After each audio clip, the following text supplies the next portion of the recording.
What's up, everybody? Hello. We are live. Hello, Kay, Jack, Cherie, and inexplicable Susan. How are you guys doing today? Doing okay. It's not playing on YouTube. Oh, God. It's playing for me on Foul Play. Well, anyway, that's the plans. Hang on. Yeah, I'm getting Yeah, it. it is now, Rhonda. I Sorry. think it was just Okay. It delayed. was just delayed. Oh, okay. Gotcha. Yeah, All right. you're alive. I'm live. It's alive. You're alive. I'm alive. I've invited Dr. Silkman. I know it's last minute, number one. I know he's still asleep, number two. And number three, we're going to have this is going to be a lengthy uh, thing tonight. And so I just kind of told him that what he might be most interested in would be more close to the end.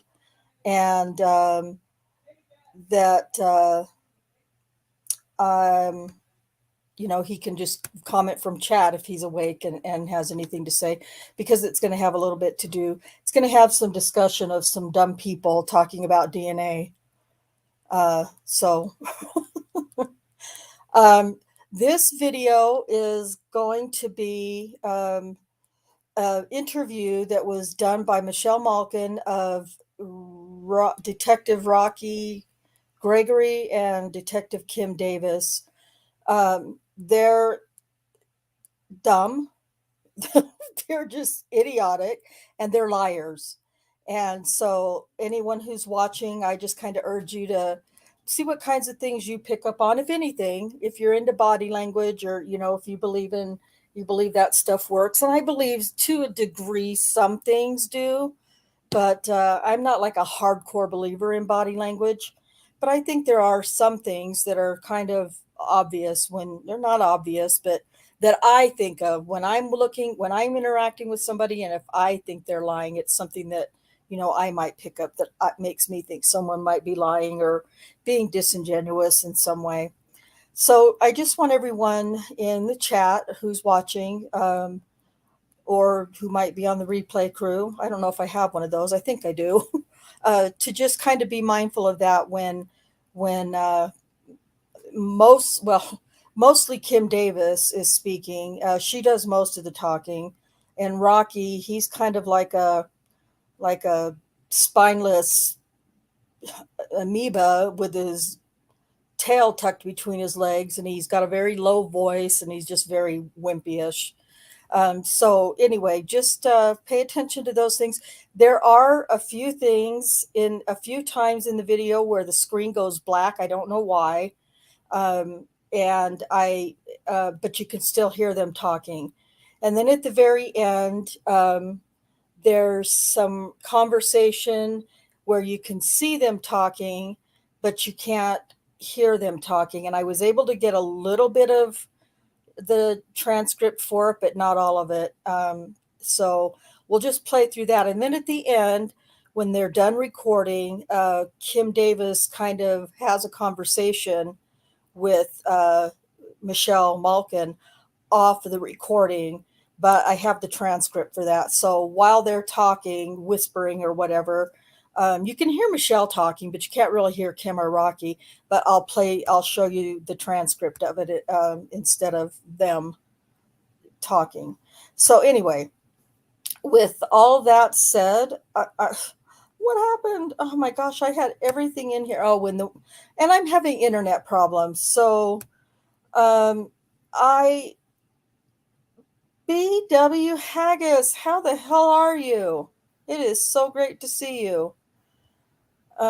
Also, just before you became note, I was the secretary, and it was. I have a problem with my internet. It's been going off, shutting down on me, and coming back on spontaneously. Susan passed her internet problem off to me. So I apologize for that. If it happens, don't go anywhere. I'll just be right back after I figure out a different way of sharing whatever it is I'm sharing at the time. We will have some discussion. We'll pause and talk. Oh gosh, sorry about this. Throughout, we'll pause and talk about some of the things throughout, and I'd love to have comments from anybody in chat, comments and questions that we can discuss as well. So, with all that said, we're going to go ahead and we're going to get started. Jack or Kay or anybody, Susan, Cherie, do you guys have anything you want to add, or are you ready to go? Ready to rock and roll. Let's Ready rock to and roll. go. Let's Okay, go. Let's do it. Hey guys, thanks. Well, I'm going to introduce you to Michelle Malkin. She's Hi, host I'm of Michelle. Interviews Hi, nice to today. meet you. Hi, Michelle. Hi, nice to meet you And too. Detective Gregory over here. And we'll go ahead and get you guys seated if you don't mind. And we'll do a couple things just to make sure that Also, this may seem really pointless for you guys to be watching this, but I want you to watch it because you're going to take some baseline from Rocky and Kim, what they look like normal and calm and how they act and behave. And then from what you're going to watch right now to what they start looking and acting like during the interview, I urge you to see if you can see a difference. Sorry. Shaq's ready to go and Nervous. we can rock and roll. We know everyone has a busy day today. We don't want to hold you over. And cell phones, everyone knows this, but if you want to just vibrate or whatever you need to do. Are you on the clock? Do you need to have your phone on? A little bit. Ish? Okay. Yeah. If you need to have it on, then it's kind of an acceptable reason. Okay. Yeah. It's good, you know, enforcing the law. Elizabeth is the enforcer. There you go. This just kidding. Were you all able to sign those releases? We got Yes. those from you. Oh, super. I'll grab those. Thank you. So these guys have done a few of these. What do you want? Yes. Yeah, I don't know. I don't even know how many. Same rules as last time. Y'all, if there's a question, you have any questions about it, just turn and look at me. Okay, I will. I'll go. Okay. Who was the gal? Showed. Is that their attorney? Who's your girl? Tabitha. Yes, that's the city Because we attorney. had to take her over for a drug test, and she I'm Michelle. pulled up Hi. the I dress. was telling Hi. Michaela, Nice to meet you too. I'm like, hey, did you know? So we just I know. kinda go. Oh, yeah. Yeah, oh, I know. I'm gonna have to think on some of these people. Mhm. Yeah, but that was Tabitha. So this is a new building. Yeah, Yes. brand Yeah. Oh yeah, it's been nice. Yeah. new. We were, our old building was embarrassing. Oh yeah. I mean, That this is jail over here was nicer than our building. huge. This room right here. Yeah, it's nice. Yeah. Yeah, it's been a nice change for us. It's clean. So you were busy this morning. You were. Yeah. Yeah. Yeah. It's. We're dealing with a homicide from the weekend, so we're kind of getting closer. So I had to go run somewhere and track this guy. Well, thank you both for your time. I really appreciate it. No problem. Where are you guys from? Well, I'm based in Colorado, and I was on the East Coast for a long time, and I hated it. Oh, DC and Ugh. New York. Where in Colorado? So, Colorado Springs. Yeah. Oh Actually. yeah. Yeah. Love Colorado Springs. Yeah. I just didn't want to raise my kids on the I'm not East taking them Coast. off. I look Yeah, like I a don't blame lesbian. you there. Yeah. Sorry. Okay. So just don't go. I won't go like okay? They look pretty. I like them. Thank you. Yeah. Could I have you guys count to 5 for me, Oh, please? good. It's much easier short hand. It's great. Do what? Count to 5. Count to 5, yeah. 1, 2, 3, 4, 5. 1, 2, 3, 4, 5. 1, 2, 3, 4, 5. See how far I can back it out. And if you guys just do me a favor, just use good volume on the voice. It'll help us out with the. Talk louder. Yeah, just good volume. You don't have to scream Okay. or anything, just good volume. Okay. Thank you. So you come back this way, is it more now? But that's always a funny question, where are you based? Because kind of in a multimedia world. Everybody's everywhere. You know, they're from DC and New York, and Michelle, do you have any powder in your bag? I do. Okay, let me just grab it for her. It's in that, in the makeup part. There you go, dear. I'll Here, I'll let get- you go through your own bag. We'll do it.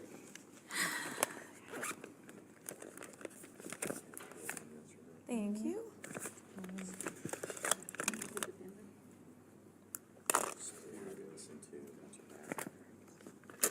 Yeah, forehead. Oh, that looks way better. Thank you, lady. You still looking at it, guys? Yeah, I do the cheeks and the chin, And the chin? Okay. maybe the tip of the nose and the bridge.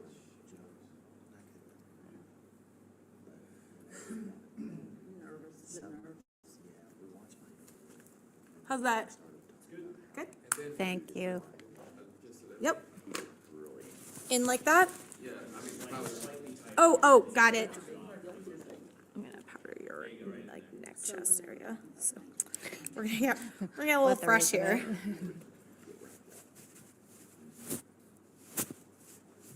How's that?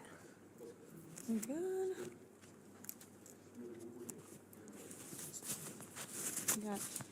You got that, and I got this too.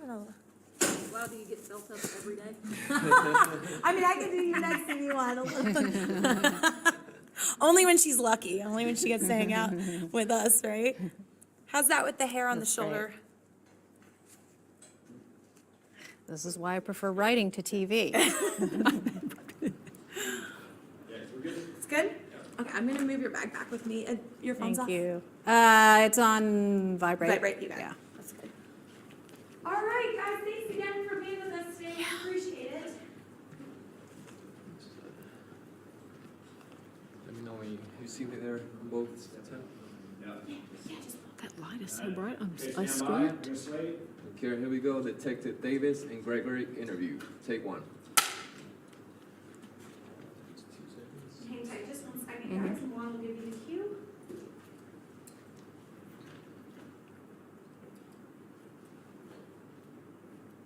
All right, Michelle, whenever you're ready.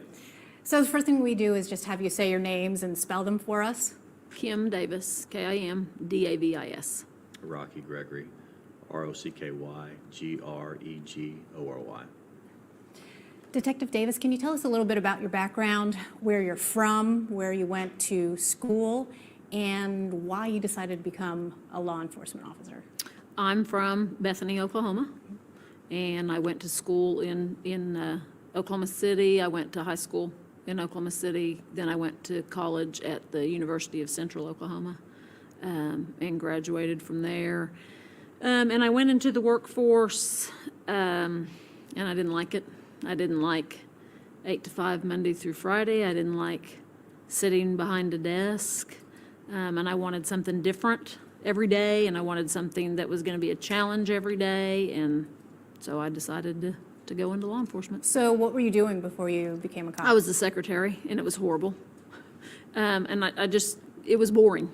Yeah. And I needed something exciting. I'm kind of an adrenaline junkie, and I wanted something different every day and something exciting, and so I applied to be a police officer. And have you always been in the sex crimes unit, or what did you do before then? No, anybody that hires on, at least with Oklahoma City, you have to ride in a scout car. So I did that for 11 years. And then I went into investigations, and I was lucky enough to go straight into sex crimes, because that was my ultimate choice of investigation. Why? I had received some training on it, and kind of followed a detective that worked in sex crimes, and I really liked him, and I liked the classes that he put on. And then when I was in a scout car, just anytime I would get a sexual assault call, I just liked those better. Not that I liked to see somebody be the victim, but I liked the investigative part of it and working those kind of calls. Would you call it a calling then? Yeah, I guess. I just had a passion for that, and I had a heart for those kind of victims. There was other types of crimes that just didn't interest me, and I didn't have a passion for that. And so I guess you could call it a calling. How about you, Detective Gregory? I grew up in a farm, northwest Oklahoma, Ames, Oklahoma. I went to Northeastern State for my bachelor's degree for criminal justice. I always wanted to be a cop. Grew up watching John Wayne movies and things. Got on the department in 2000 and worked my way into becoming a detective. And like Kim, I just wanted to be a sex crimes detective. So I did a year in domestic violence and then went into sex crimes and then eventually homicide. But I got on sex crimes because I have 3 daughters, and I just felt very protective of them, and I felt like that I felt like I had that kind of protection that I'd like to kind of show others a little bit too. And how long had each of you been in the sex crimes unit before the Holtzclaw case came along? I'd have to do the math, but I went into sex crimes in March of 2001. Okay. I think I was in about 5.5 years. And about how many cases had you investigated before this case? We generally keep a case log in each year, and we would average about, or I know that I would average about 100 a year, a little over 100 a year. Yes, Same, it's the same thing, yes. yeah. So I wanted to talk about, before we get into some of the specifics of the case, a little bit about the climate, not only around the trial, but in terms of where America has been in perceiving law enforcement.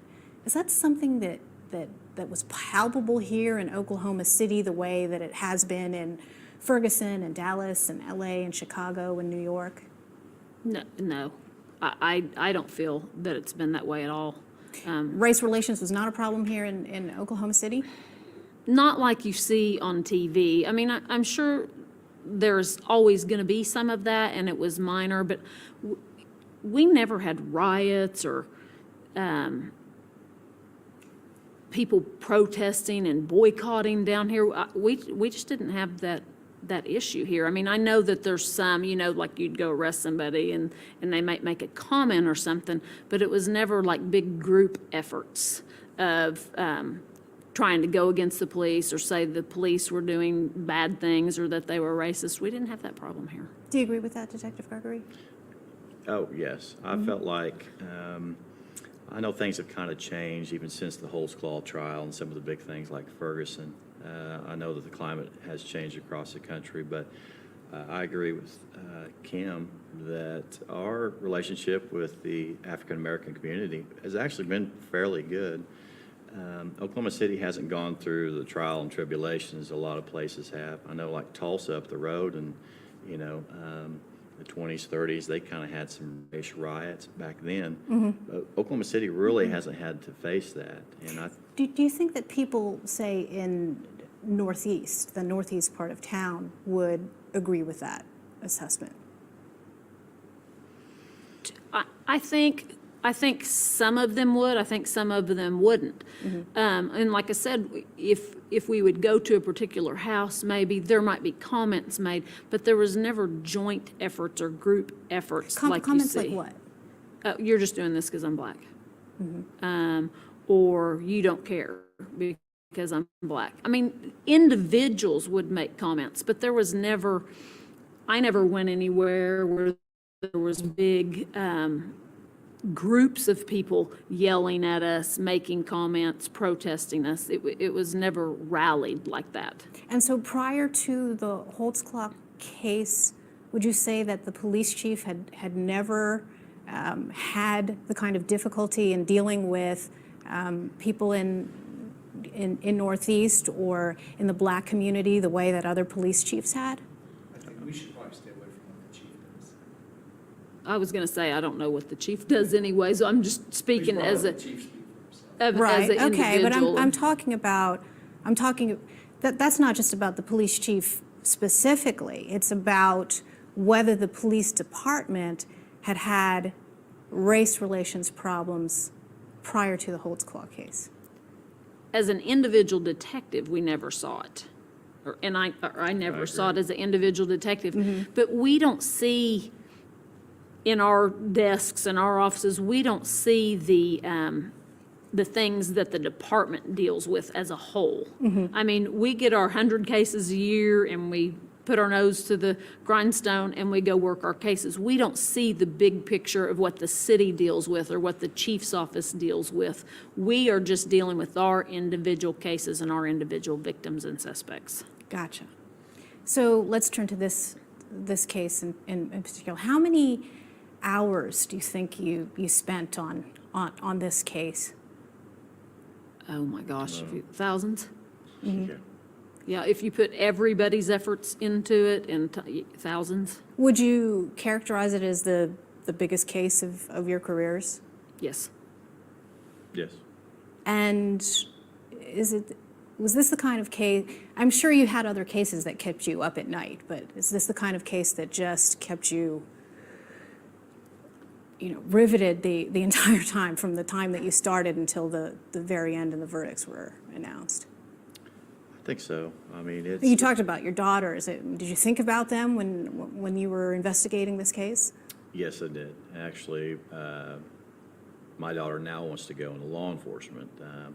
Kim and I both had our children up there around the time we was going through the trials. They got to witness it. They're both of age to go through the process and kind of appreciate some of the things that went on. And I feel like that, yeah, they, what do I want to say here?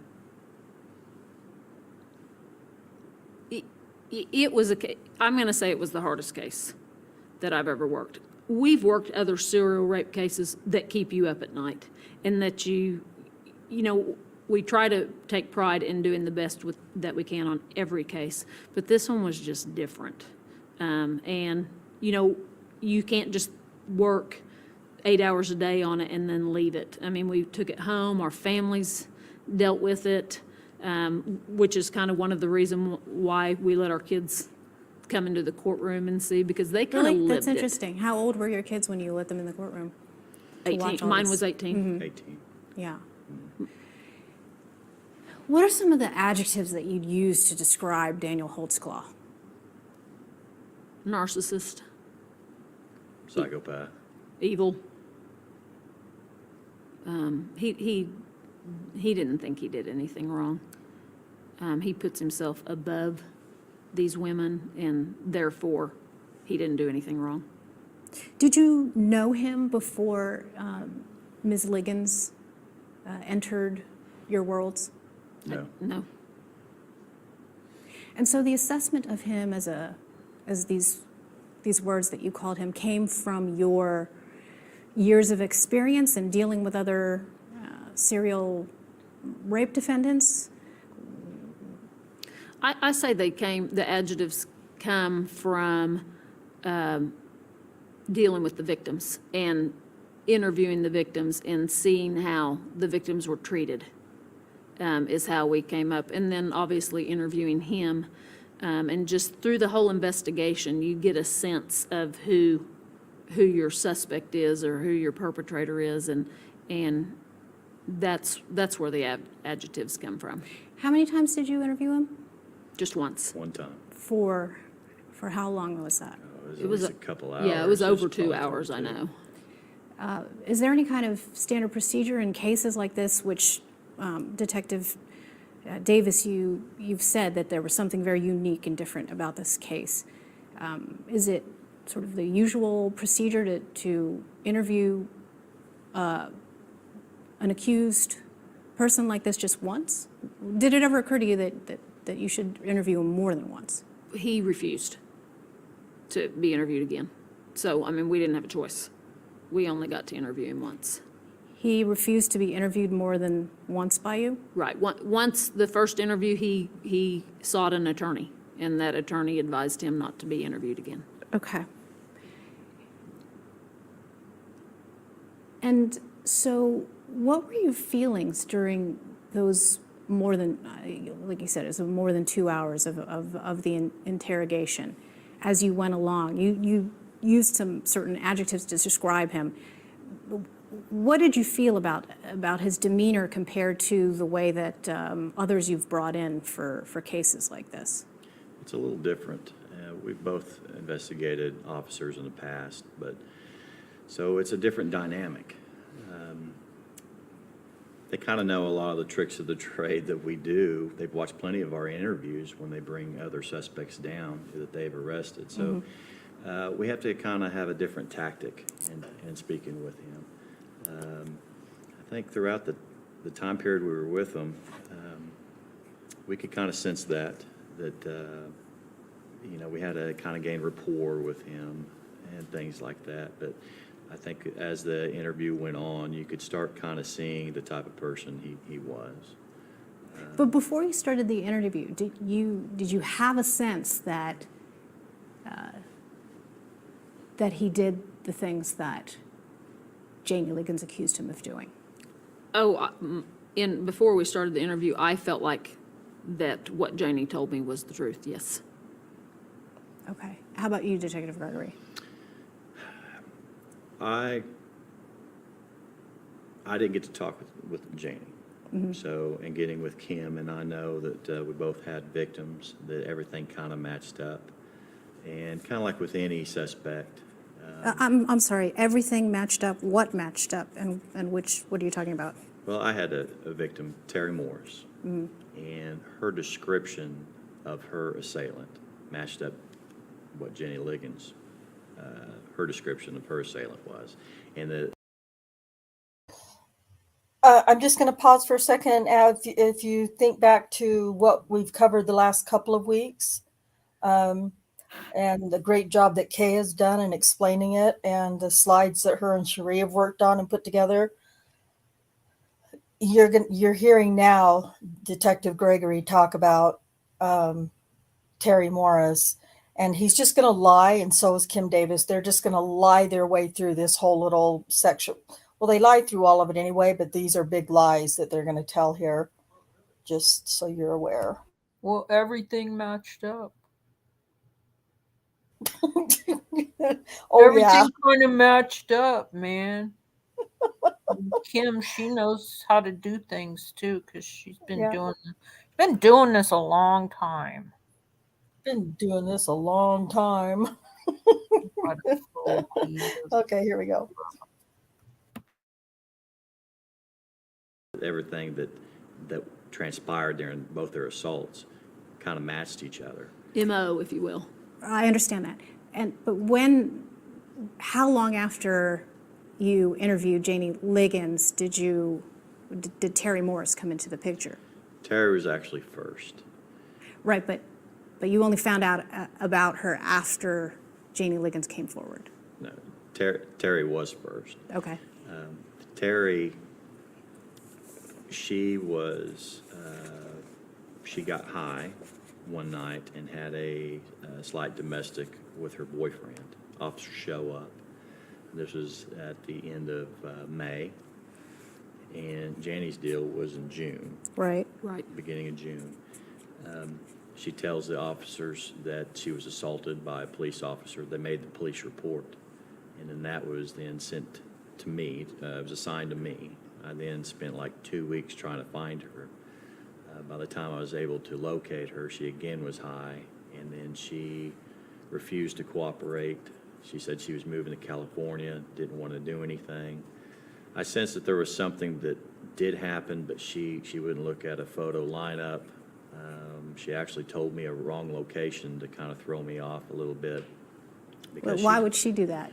Well, she explained later on when she got sober. The reason why is because she knew was going to dig into it, and she didn't want the boyfriend to know that she fell off the wagon, and the location where her assault occurred was actually at where she... So, yeah, a slight domestic. I know that we've explained this before, but let me just explain again for those who haven't been here or have forgotten how it went. On the night of May 24th, 2014, a man named Christopher Shelton, who was the ex-boyfriend of Terry Morris, was taking her somewhere that she needed to go or whatever. I don't remember what it was. We played the 911 call several weeks ago for you. And maybe I can get one of my mods to put that in the description. But this wasn't a boyfriend anymore. They had broken up. Christopher Shelton and Terry Morris were broken up, and Christopher Shelton had a new girlfriend that he was living with. So to say that it was a slight domestic, like some of you are saying in the chat, what is a slight domestic? You're either pregnant or you're not, kind of thing, in my opinion, right? But these two were not together anymore. They were broke up. Christopher Shelton was just helping Terry Morris out on this night. This is the same night where she was tearing up the inside of his truck and tearing out his CD player and just making a big mess. He called the police and they were at the Valero gas station on 23rd and Kelly, and the police showed up, and that's when she started shouting about having been raped a few nights earlier by a cop. And she was mad at Christopher Shelton because he called the police. And when he told her that he called the police, she said, "Yeah, you done called the same motherfuckers that raped me." And so the night that alleged rape occurred with Terry Morris was either the 20th or the 21st of May. The 911 call of the slight domestic was on the 24th of May. And so the way he tries to make this sound is like it was her boyfriend and she didn't want her and you're going to hear, reference to all of this. But when he's talking about, well, she kind of didn't want she didn't want to tell me the truth because she didn't want her boyfriend to know that she'd fallen off the wagon and was back using drugs again. That's a lie. He already knew she was on drugs and drinking or whatever, and he said it in the 911 call. So Rocky's lying through his sheep sucking teeth right here. It's just the same kind of lie that, he created to explain why she changed her story to just detract from the obvious coercion that happened once they had her arrested and she had been sitting in the county jail for a week. When you listen to that third interview, what you hear is one half of the interview. You don't get to hear her actually changing her story. You get to hear her repeating what she has rehearsed already. It's, that's no different than their whole, you'll hear them say a lot in this case. Well, Janie Liggins said Daniel's hair was blonde, but that's no big deal because, everyone's hair looks blonde under the strobe lights. And they all say that at some point in this case. It's just something that they get together and, oh, how are we going to explain this? Oh, let's say this. Mm-hmm. And it never makes sense because, for one thing, who cares what color Janie Liggins said Daniel's hair was? Daniel said he stopped her. There's no dispute who the officer was. Daniel said, yes, I made a traffic stop, 50th and Lincoln, on my way home, didn't call it in. I mean, all the whole blonde hair thing and a part in his hair or whatever she said, all of that stuff just means that she wasn't really paying attention that much to him, as you would expect someone who's being assaulted would try to remember some things. I don't think she remembered him at all. Because it was just a stop that, I really don't know how really anyone happened. I don't know how anyone could forget him. Maybe you don't pay attention to what color his hair is or whatever, but he's huge. I mean, I'm 5'1". He was intimidating to me when I first stood beside him. I mean, not his mannerisms, just how huge he is. And he's Wasn't it Terry smaller. Morris that said that the first time she ever saw him was in court? That was Sherry Ellis. Oh, sorry. Yeah, no, that's okay. No, But Yeah, still, I'm she was I'm gonna stopped try by to him, right? Sherry She didn't was. remember him. Yeah. Yeah. I'm gonna try to find see if one of the mods can find that little 8-minute clip that I had made last year sometime about the Sherry Ellis thing, because I think that would be interesting to show too during tonight if we have time. So we'll see that too.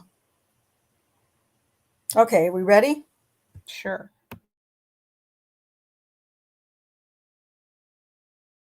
She usually buys dope from, and she didn't want her boyfriend to know that she was buying dope. So she lied to cover something up that she didn't want her boyfriend to know. That's right. And then, actually, I was... So this is why the GPS information didn't match up with what she had initially said? That's right, yeah. She said... So she changed her story She did change her story. more than once. She stuck to what happened and never changed on what happened for the assault. What she changed was just the location. Okay. So from what I understand about that specific case, she said that Daniel Holtzclaw picked her up at her home. Is that right? No, she was walking in a complex on the northeast side. Right. And they saw each other. She went walking. He goes around, drives around to her, puts her in a car automatically, drives her about 2 blocks away. Uh-huh. And then that's when he assaults her. And she said that it took about 10 minutes for him to do that. Is that about right? Yes. But the GPS doesn't show that. GPS does show that. That he stopped for 10 minutes? This is the way she did when she was sober and she told me what happened, okay, is that I can GPS where he went from that apartment complex. He goes and stops at the location. He puts himself out to dispatch, and then he clears that traffic stop. Terry, I know, was still in that car because she tells me the exact direction that he went. I mean, he zigzagged around the neighborhood. Does the GPS show that? Yes. That he zigzagged? Yes. In a pattern? Yes. The way she related, the only how she would have known that is by actually being with him, because some time had passed by the time she was sober and told me. Or is that if the you had- only way? Sorry, Kay. Einstein, that's the only way I can think of. That's the only way. But if you remember a couple of weeks ago when we played that that half of the recording from the jail, you could hear Lieutenant Musney, the sex crimes lieutenant, Rockhead's boss. Well, you can hear Rocky saying to him, "Can you pull that up on the satellite? Can you get a Google Map satellite for her to see, for her to look at?" Come on now, jackass. Okay. Hey, can you pull up a Google map so we can show her the path that the AVL says so she can refresh her memory? Crap. That. But it was to the T of how he went. But he cleared off that traffic stop. He said he was done, but he still had her in the car. And then he did this and then drove her around the corner again and dropped her off? She was begging to, it was a oral sex assault. After that, she thought, hey, he's going to let me go. She wanted out of the car because she thought if she did that, everything was going to be fine. She wanted to be dropped off at her uncle's house down the street. He said, well, I'll take you because I want to make sure you're safe. They start heading that way, but he goes off into a different direction. That's when he zigzags in through the neighborhood. And the GPS shows that he zigzagged? Yes. Okay. He pulls into, and this is what Terry said, he just briefly stops at a open field by a street like he's getting ready to turn into it. Terry says she starts to scream, and that's when he's like, calm down, and then he drives her around and does drop her off. When she screamed is when he assaulted her?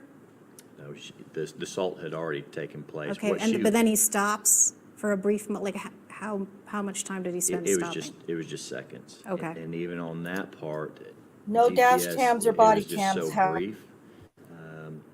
He has quick little stops, but I couldn't determine off of GPS how long he had stopped there. But she said it was just real brief. She was afraid that she was going to be hurt even further because the oral sex only lasted just a short period of time, seconds. So she thought that he was going to really assault her, and that's when she did scream because she thought since what she already did to perform oral sex, now she's over at this other location, and she feared that he was going to step it up with her. So the story evolved because she feared her boyfriend. The story did not evolve because she was trying to match the narrative that you had in mind. Right. The only reason she gave a different location, again, was because, if you remember, she had the domestic with her boyfriend and other officers were there. So she didn't want her boyfriend hearing where the assault took place because then that was going to cause a problem behind closed doors. He was going to know that she was on crack again. She was trying to cover up her drug use. Is That's what you're exactly saying. it. Okay. Now, so that preceded the night that Daniel stopped Jane. BW, Daniel only ever required blowjobs for just a few seconds at a time, never more than about, I think 10 seconds was the longest. So that was just part of his needs. He didn't need any longer than about 10 seconds.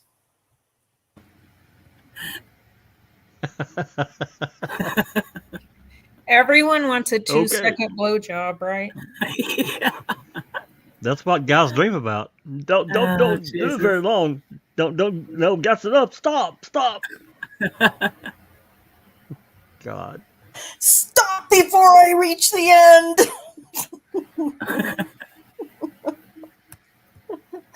Yeah, he's such a fucking liar. I can't hardly stand to hear his voice.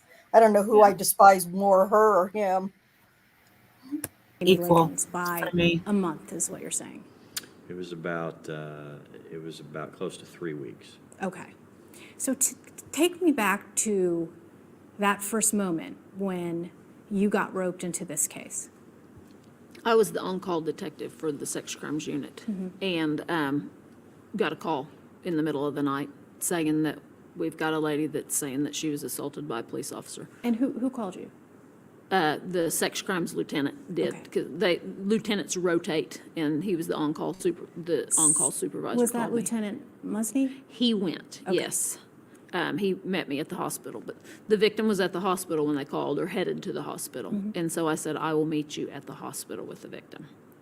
And then once I arrived at the hospital, I got briefed, briefly by the patrol supervisor, and then I went in and interviewed. And who was that? Is it Wegner that used to be in assaults? Is that his name, Wegner? Wegner. Lieutenant Wegner. Okay. And he briefed me. And in the back of my head, I knew that Rocky was working another assault involving a police officer, but I didn't know the details of it.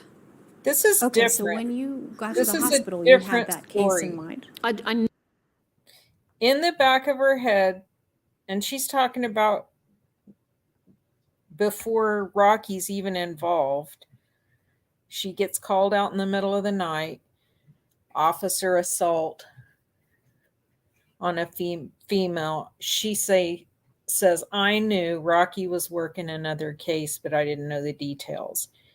In future discussions with her about this topic, she'll say she didn't know anything about that until sometime later. I mean, obviously she knows about it by the time they interview Holtzclaw the next afternoon, but this is not consistent. knew he was working one involving a police officer. I didn't have any details. I just knew he was working one. Okay. And so it's, what time of the morning is it? Oh, it's After 3, 4 o'clock in the morning. Yeah, right. And then what happened? Then I went into the room, the examination room where Janie was, and I interviewed her. And then when I was done interviewing her, her family, I interviewed some of her family members that were in the waiting room at the hospital. And knowing what you just said, that Detective Gregory had this case that he was working on, did it occur to you that you should record the interview? No. Why not? No. Generally, we do not record victim interviews. Well, we don't record victim interviews except involving police officers. We never have recorded victim interviews. Okay, but this one involved a police officer. It did, but I had no recording, I had no equipment to record it, and it didn't even cross my mind to record it. We're in the middle of the hospital, and it's not something we do. We don't take a recorder to the hospital and do interviews. When we're not called out and we're assigned a case and victims come downtown for their interviews, then we have the capability to record if it's an officer involved. When we go out into the field and do hospital interviews, we don't have the capabilities to record. We don't have the equipment to record Please. in the hospital. Please stop for a second. You don't. In 2014, Yeah, we can't record anything if we're not down at the office. That technology is just not available. What? techno. I mean, she could have gotten probably, to any corner there in Oklahoma City, and probably found 10 or 15 kids that would have taken $50 or whatever, $25 to show them how to record whatever out in the field. Or maybe they could have just talked to someone in the tech department there at Oklahoma City Police. Maybe they could just go buy a tape recorder because Oklahoma City was too cheap to equip them with the tools that they needed. So they could have been, they say she's the best detective in the, did they say in the world? In some interview, Probably they were praising her. It was just ridiculous. It's the one with no tape recorder. Yeah, sure. Okay, then somebody would have opened the package, and God knows what would have happened then. And then put the batteries in backwards. Put the batteries in and a tape. So you're talking about a couple days. Sorry. And figure out which arrow means what. That's right. Don't hold the thing sideways either, or they'll think it means up and down instead of fast forward and rewind. This is a square. What does a square mean? What's that red button? Fuck you, what's this red button? This red button, I'm not pushing that. No way. Anyway, I just can't believe what she just said. And said it as, truth. As a cop. Yeah. Oh, yeah. Well, and I don't believe anything she says. You can see the lies on her face, and yes, it's written all over them. Yeah. It really is. And my thing with her not having anything to record with, here's my thing. If you are a part of a sex crimes unit or a homicide unit or whatever you're a part of, you're an investigator or detective for, and you know that you're on call one weekend a month or whatever it's going to be, you need to be prepared. That just needs to be a standard kit that you take, that you have. In my opinion, in my mind, that makes sense to just, it's a standard kit that you've always got to have ready. You need to have that go bag. So if you get a call in the middle of the night, which honestly, most of those types of calls are late at night or in the middle of the night, you should have a go bag with all of that stuff in it ready to go. So, so my hotspot is not doing very well. But it looks like my internet is back on.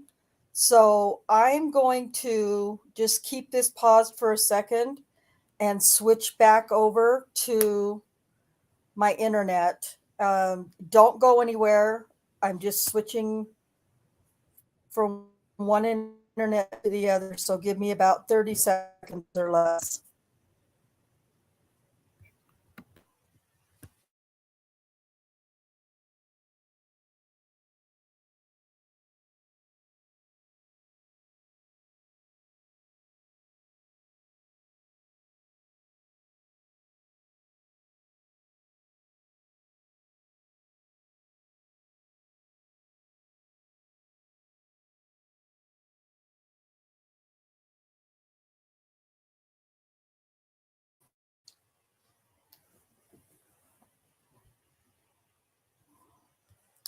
Okay, I think we're back.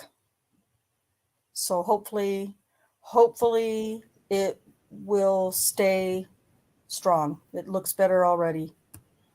Okay, does everyone hear me on the panel? Yep. Yep. Okay. Sound good. Okay, here we go. Use your phones for interviews? No. I wouldn't even know how to record on my phone if I did. You wouldn't? No, I have no idea. I text and I call, that's all. I'll vouch for her. She does not. I'm not tech. Okay. I'm not techie at all. And again, there are personal phones. Yeah. They're not the city phones. So if you had recorded on a personal phone, you wouldn't be able to use it? No, it's policy. We cannot even take a picture with our personal phones and use it as evidence. That is policy. Defense could subpoena our phones. Yeah. And, yeah, that's It's- our personal phones. So. Yeah, and it's police policy. Look up in our console, what's in your head that he did not ejaculate. Because that is obvious. Okay, now there's a sound problem. Were you guys able to hear that? It skipped. Yeah, I mean, for the It's most just part, yeah, not, it wasn't highly traveled that night. You can Plus, hear it? I can't hear it. you got to think when a scout car pulls somebody over at 2 a.m, Weird. people aren't going to stop to see what he's doing. Nobody Okay. stops Well, I guess and if you says, guys can why hear it, did you that's all stop that this matters." lady? Or what are you doing? He's just doing his job. Usually when people see a scout car on the side of the road, they just keep going. They don't want any part of it. Nobody's going to stop and gawk and see what the police saw. Now, people will gawk when there's a car wreck, but when an officer's just doing his job, nobody stops to analyze what he's doing. And there was only one car that passed by. There's it looked like an office building where the surveillance video came from. Yes. How many surveillance cameras are in that building? That one was that came from an outside camera, and I think there was one on each corner. And it I'm not even sure about the back. So on the front of the building, on the corner, and that came from the west side of the building. And from what I'm told, there was an off-duty police officer that works in that building? Yes. And he was there that night? Yes. Working for whatever private company. doing Right. Something on the side. Right, doing a little security job on the side. And did he have a view of No, the street? his office was in the back on the east side of the building, so it was on the northeast corner of the building. And I went in that office, there's the video surveillance cameras and things like that. I don't even think there was a window in that office. Okay. But even if there was, he wouldn't have been able to see. Would Holtzclaw or other patrol officers in that division, wouldn't they have known that one of their fellow officers was in that building at the time? Because I'm told that they advertise for those kind of positions, and so that's. I didn't No. know until this happened that we had off-duty officers in there. So you didn't know that there were, bulletin board postings for No. those kind of positions? No, sometimes. When did you find out that officer had been there? Did he come forward, or did you sort of uncover that in the course of the investigation? Yeah, that day we did when we went out there. That's when we figured it out. But you don't know what extra jobs. Some people have regular extra jobs that they've had for years, so they're not posted. Right. Or if some people have worked banks for years, they don't post those, and nobody really knows where other people work extra jobs unless you're my friend and I know, oh, she's working an extra job over here. Right. So after the alleged assault, he let her go? Yes. Yeah. He told her he was going to follow her home, which he did not. But yes, he let her go. And she turned around, She turned around and because she was going to get on the highway. so she did go back to that route. Right. Okay. And then,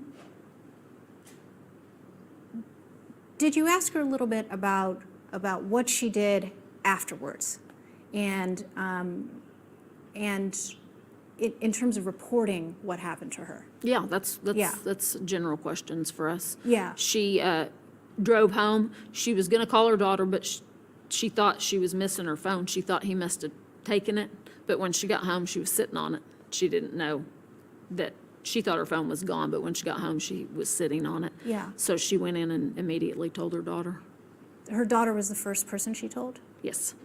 Okay. And so this friend was a male friend that she had come from, the house that she had come from? It was a couple. It was a Okay. male and a female couple. And they were doing what? Playing dominoes. Okay. And she had consumed some sort of pain pill or No, she took over-the-counter sleeping pill that she gets at Dollar General. before she got in the car? She took a nap. She did do that, and she took a nap at their house. She was going to spend the night, but her and her boyfriend only have one car, and he had to be at work early in the morning, so she had to go home so he could have the car to go to work.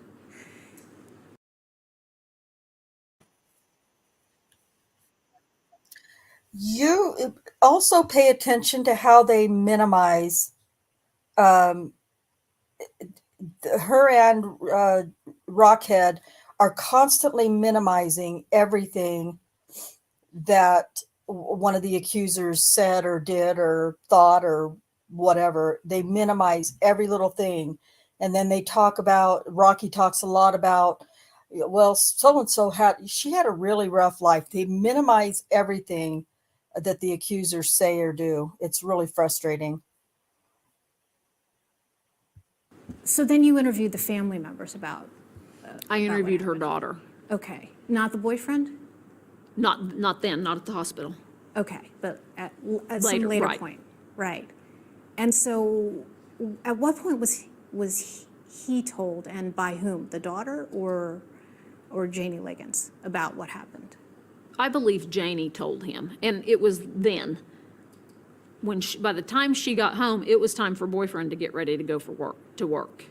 But I don't know the depth of the conversation, but he knew because I ended up later going up to his work to get the car processed. Yeah, that was interesting to me because from what I understand, he told the police, he told you all that she woke him up, but then the daughter said that there seems to be some discrepancy about the chronology of who told what when.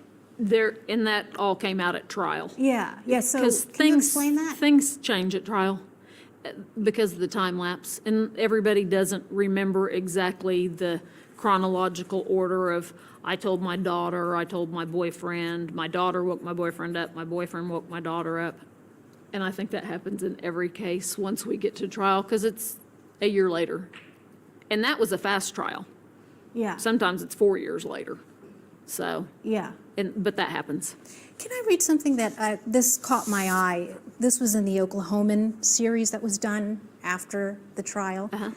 And the writer describes basically your entree into the case. And it says, from experience, Davis knows this will probably come to nothing when, I guess when you were first alerted to Janie Liggins being at the hospital. Almost once a month, it seems the department gets a complaint like this against an officer, almost always involving a person upset over getting arrested.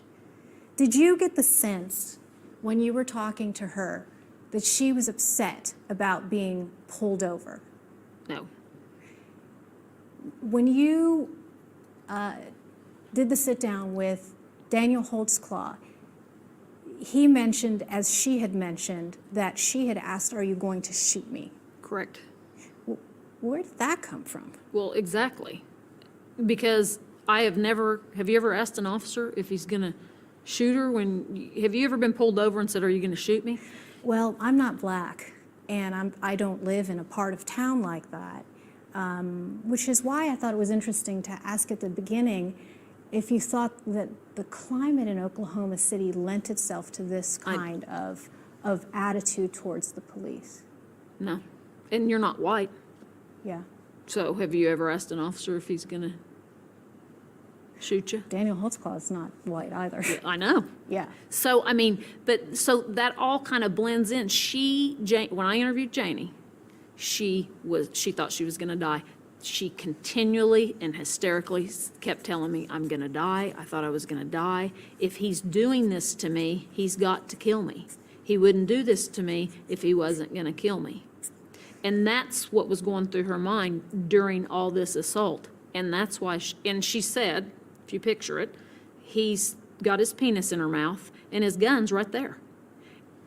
All she can see is his gun. And she asked him, are you going to kill me? I have never been asked that on a traffic stop, and I don't walked believe streets for a 11 word of years. it. Not one Nobody has word. asked me, are you going to shoot me? Now, did she ask him that while his penis was in her mouth?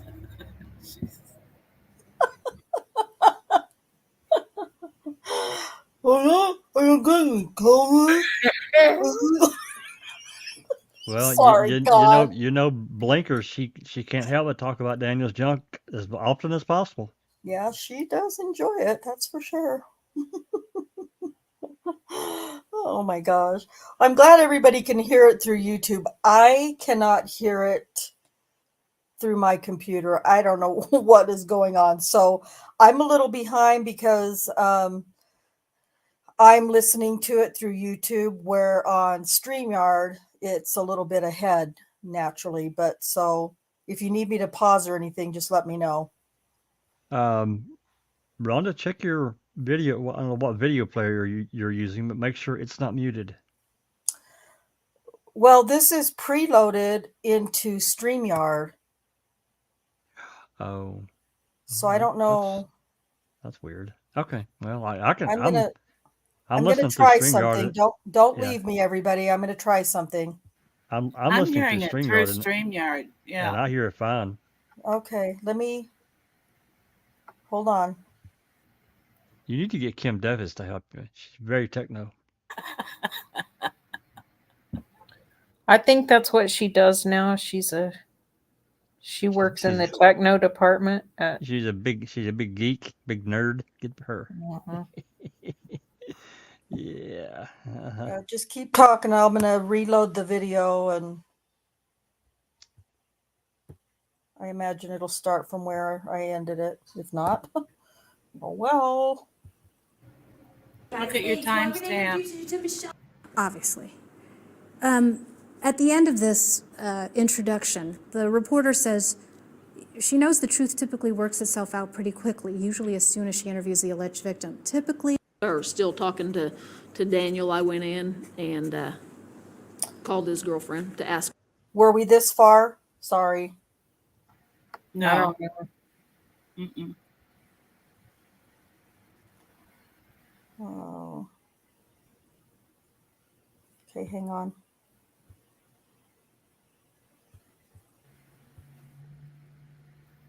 We've been going a little over an hour, so a little less than that. I think you started at 8 minutes into the show, so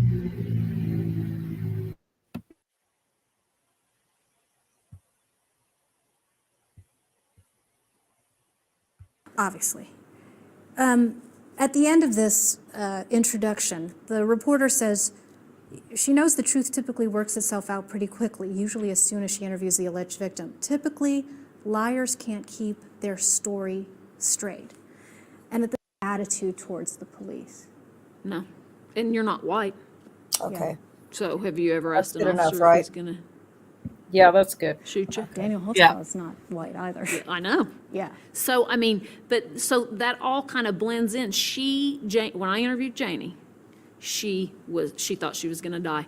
She continually and hysterically kept telling me, I'm going to die. I thought I was going to die. If he's doing this to me, he's got to kill me. He wouldn't do this to me if he wasn't going to kill me.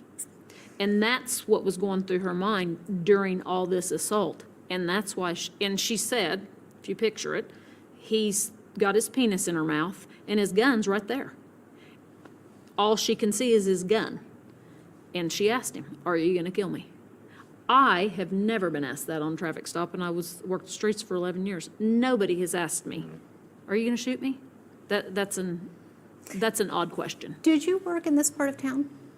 I worked Will Rogers. Yeah, I did not work the east side. In the but I Spring Lake worked, Division? I worked a black area in the northwest side of town. Yes.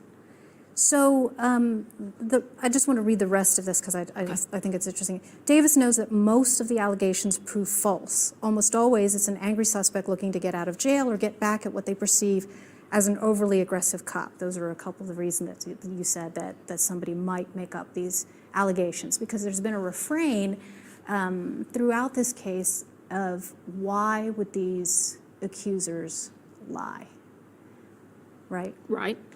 And there are reasons that people lie all the time. Now you said, as you pointed out, in Janie Ligon's case, she wasn't going to get a ticket. But are there circumstances around where she was headed, that might possibly explain why she would lie? Is there anything about the domestic situation of being out at 2 o'clock in the morning, maybe heading home or not? I have no qualms or no questions about a traffic stop. Yeah. At 2 o'clock in the morning. That's what police officers do. Yeah. They pull, if they pull people over, where are you going at such a late hour? Why are you? I have no qualms with that. That is completely justifiable for an officer to do that.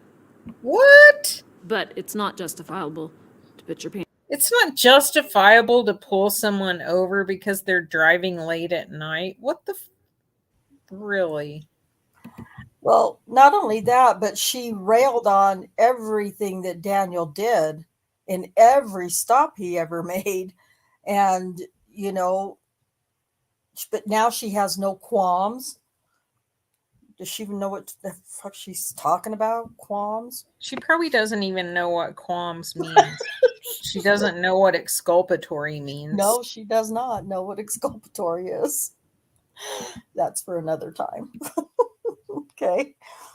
Penis in her mouth. Obviously.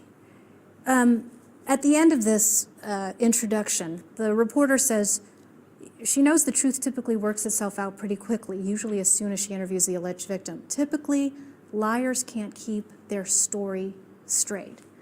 And at the same time, you said that things change at trial. Correct. So what changed in the 2 hours that Daniel Holtzclaw gave his interrogation about his side of the story versus all of the evolutions that happened in Janie Liggins and the way that what she said did not always reconcile itself with what the family member said. Okay, you said a whole lot there, so are you asking what changed in Daniel's side of the story? Number one. A lot of things changed a lot of things that we caught him in, Liar. with his Rocky's girlfriend, and then face. we said, no, that's not, we went out and called his girlfriend, said, that's not true, and then he kind of changed. Look at Rocky's face while she's trying to pull something out of her ass here. Well, a lot of things changed. Girlfriend. And and the thing of it is that there was nothing in his story that changed. And all this stuff that she's going to spout now about his girlfriend and all of that, that didn't even change. The way she said it when she came back into the room to Daniel during the interrogation, the way she said it changed. She's the That's one right. who changed the wording in that, not Daniel. Not Daniel. Right. So, yes, by God, you're right, William. She is a disgrace. A complete disgrace. Yes. Okay, here we go. Changed his story, and then we went and With regard to the allegations against him by Janie Liggins. oh, nothing changed. He admitted to pulling her over. He admitted to putting her in the back. He admitted to everything that Janie said, except the sexual assault. And the forensic evidence that this assault occurred, that he had put his hands on the top roof, that she had her hands on the hood, did not exist. The forensic there's no forensic evidence to back up what she said. Correct. And you still believe her, not him. I do. And is that because of I assume it's because of all the other women that became a part of this case? Oh, I mean, absolutely. And some things that Janie had said too. I mean, she described how he drove after he pulled her over. That was on video surveillance. And when you have one victim, I believed her. But we don't always get things done when you have one victim. But when you have 13, and the MO's the same, and the verbiage is the same, it just becomes a little bit more believable. A couple more. Okay, sorry. I should have let that all play out before I paused it. That's one of Kay's favorite, no, well, I don't mean favorite in is, oh, I love this lines, but if you think about the way she says that, and I want to actually try to just go back just a few seconds and play that again for everyone so you can kind of dissect what she's saying and how what she says explains this entire case, really, in a sense. She really is exposing the fact that they know they need to pile on to get a conviction. That's exactly what she's saying without saying those words. It's so interesting. Yes. Let me just try to take it back just a little bit. Story straight. And at the same time, you said that things change at trial. Correct. So what changed in the 2 hours that Daniel Holtzclaw gave his interrogation about his side of the story versus all of the evolutions that happened in Janie Liggins and the way that what she said did not always reconcile itself with what the family member said? Okay, you said a whole lot there, so are you asking what changed in Daniel's side of the story? Number one.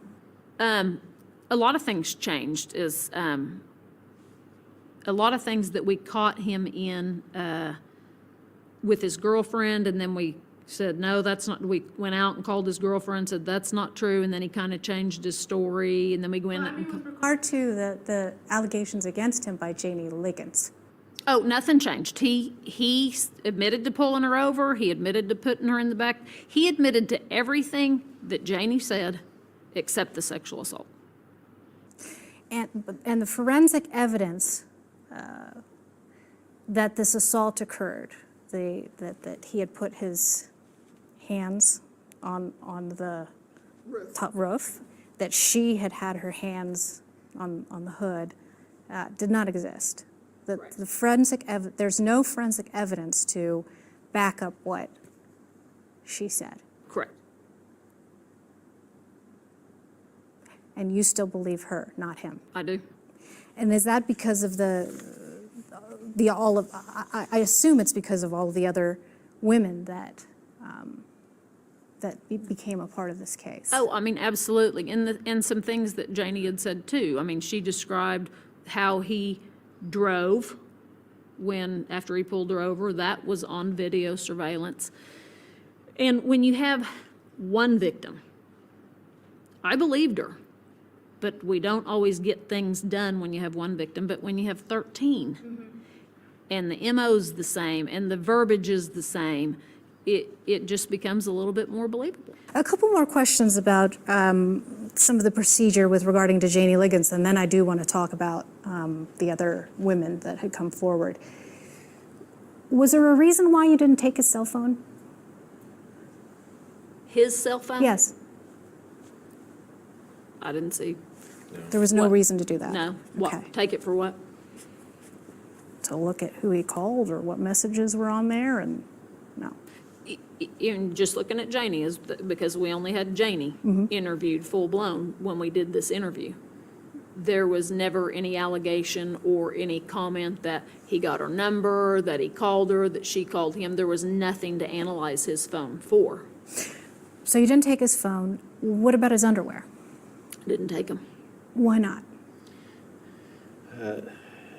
Daniel said that he had washed the underwear.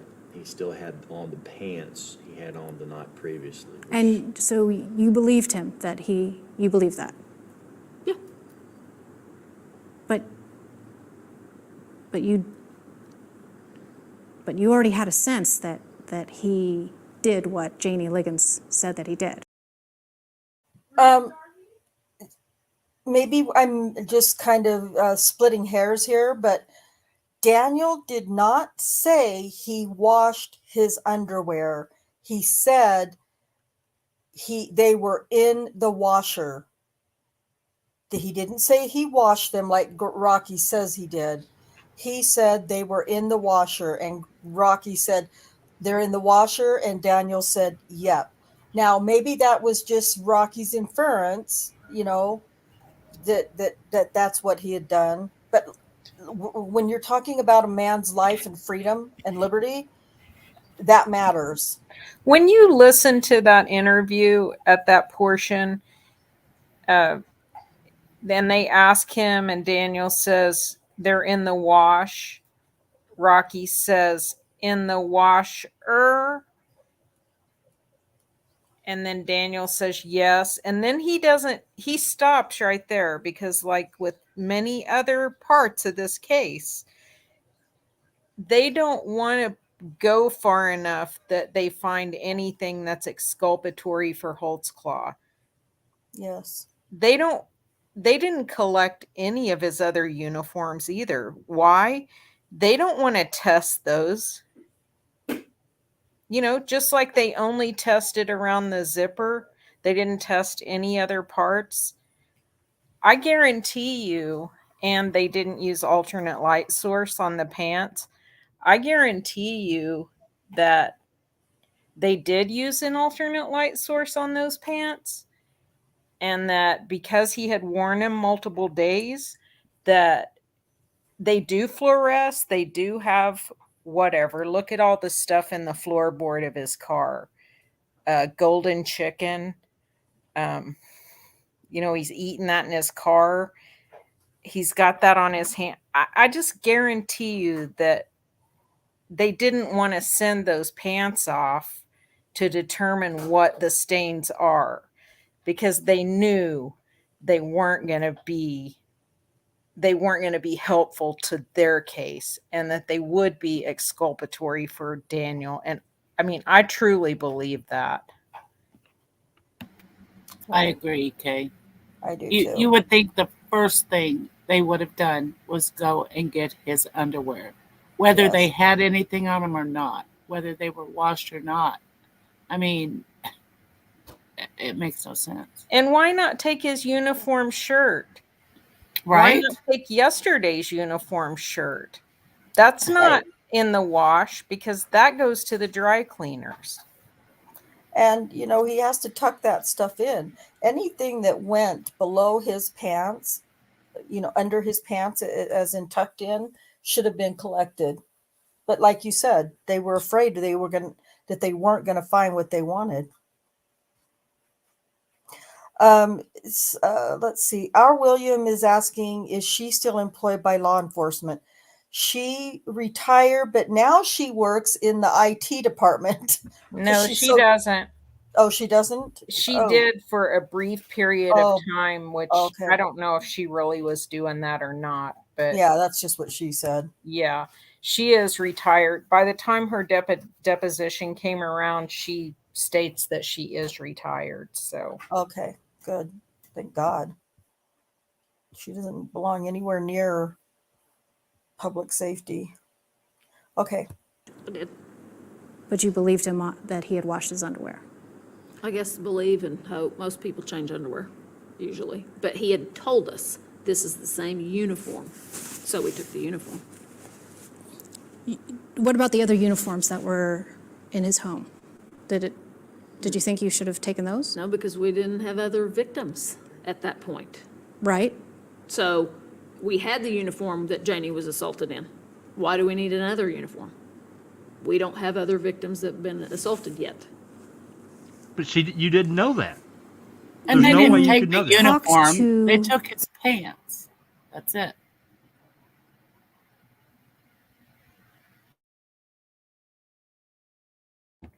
if they thought Terry Morris was someone that would possibly be involved, because it was another person that Rocky was working the case of, which she says she knew that, then that doesn't make sense. I mean, if you're going to make him a serial rapist within 12 hours of the after hours traffic stop, you'd be go getting his clothes, right? Yes. Hell yeah, because you want to try to find everything that you can. You collect it. Yeah, you collect everything, including his phone. You just never know what messages could be sent. Yep. And she had it in the back of her mind, she said, about Rocky's other case. Oh, yeah. Well, she was forward thinking.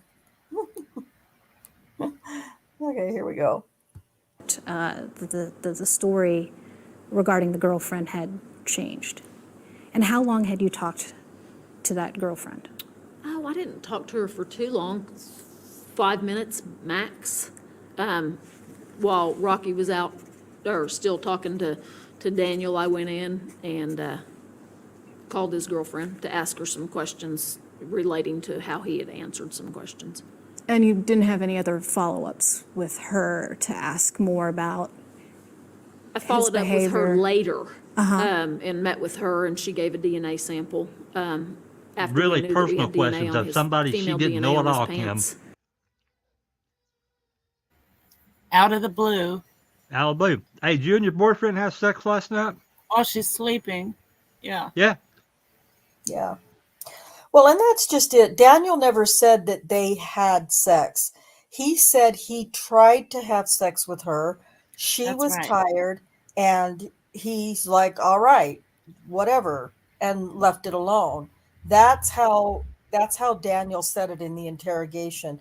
Kim Davis says, did you, and then she goes back in and says, and I asked her, did you have sex with him last night? And she said, you did not have sex. He didn't say they did. He said he tried. That's right.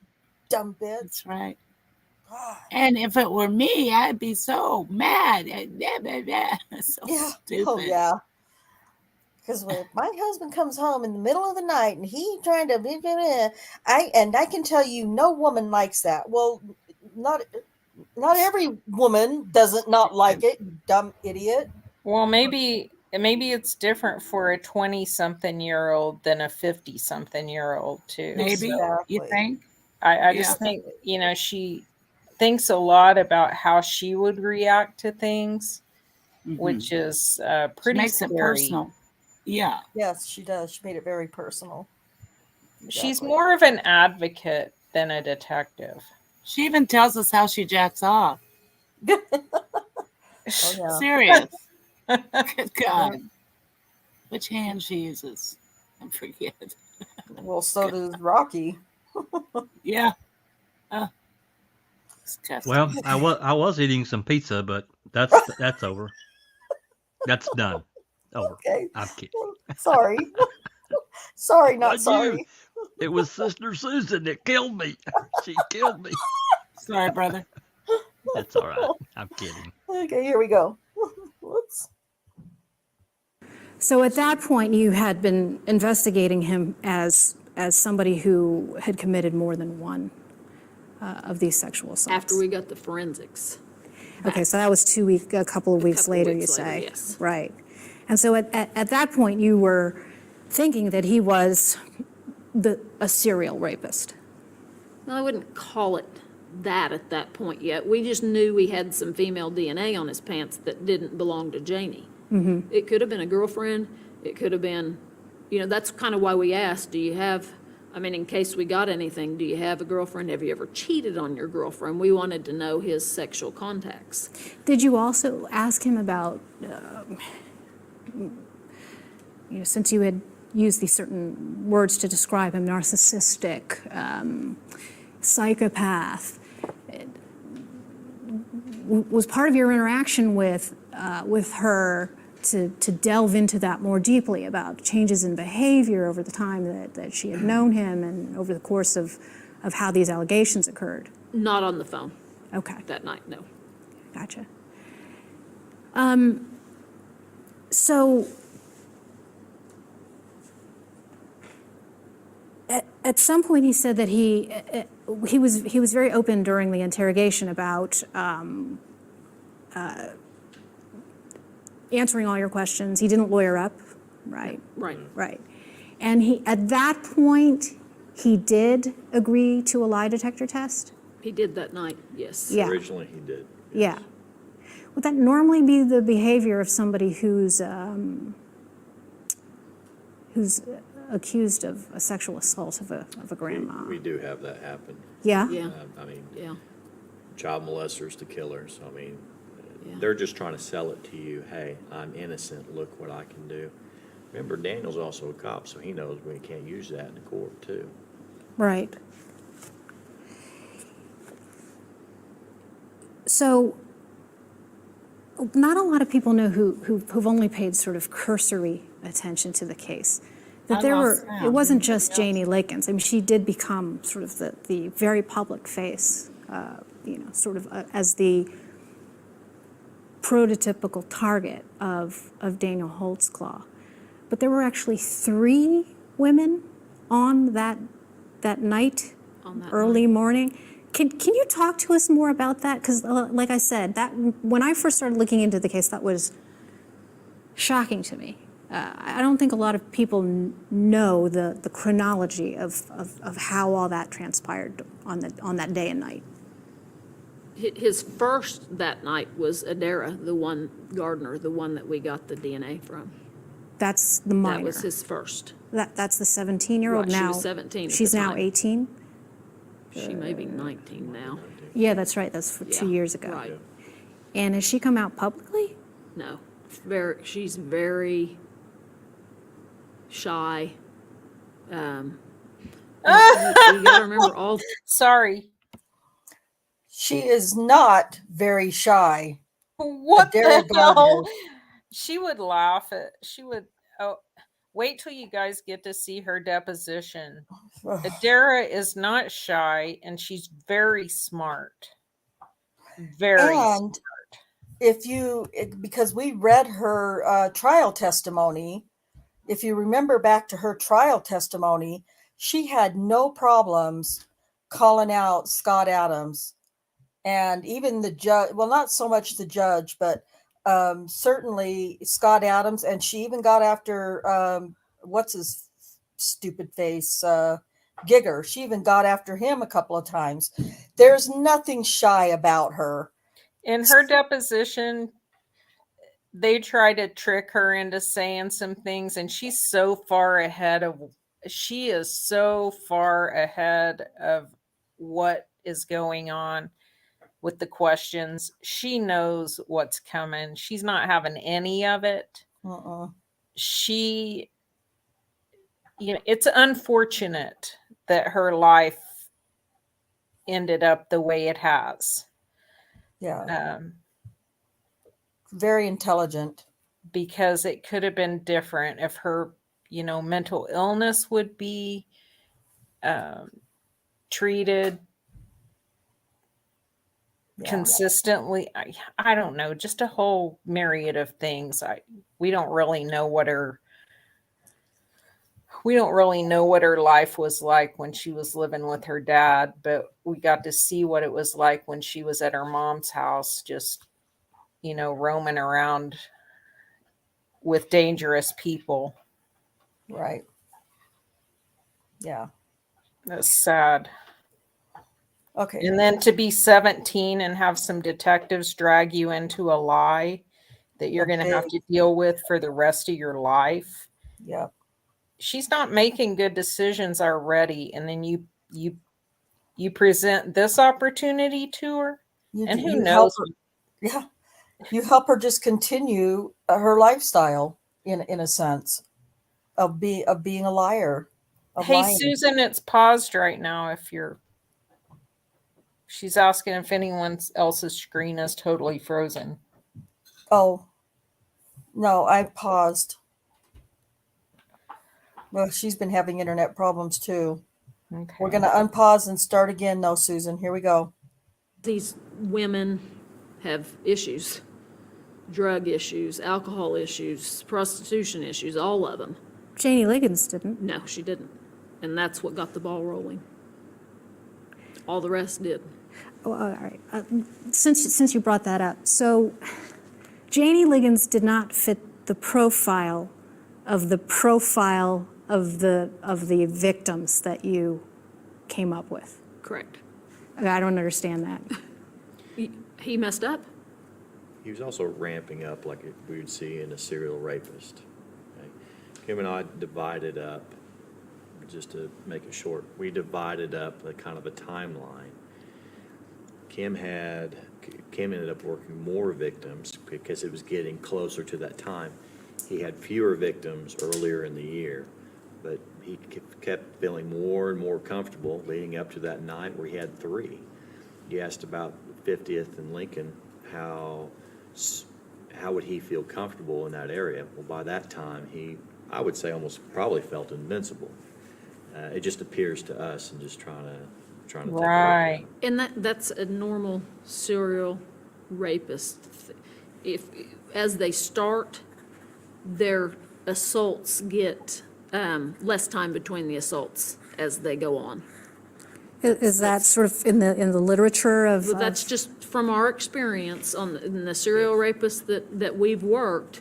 They might hit once and wait 2 months and then hit again, but then as it goes on, their time frame between assaults lessens. I just want to go back. I know I asked this at the beginning, but how many serial rapists had you investigated before him? I'd have to go back and look. Like dozens? Yeah. Yeah. And okay. Dozens? No. Okay, so continue because I'm very interested in this question of how you developed the profile of his targets. So over the course he had been in the department for what, 3 years? 3 years. 3 years. And in the course of that, there were files and files of the people that he had pulled over. What, it was thousands, possibly, of people that he had. Oh, possibly. He was a interactions. good worker. Yeah, he was a hard worker. He was a hard worker. He was always Yes. doing something. So there were men, there were women of all races, of all socioeconomic status. At what point did you zero in on black women with a history of prostitution, drugs, and other crimes?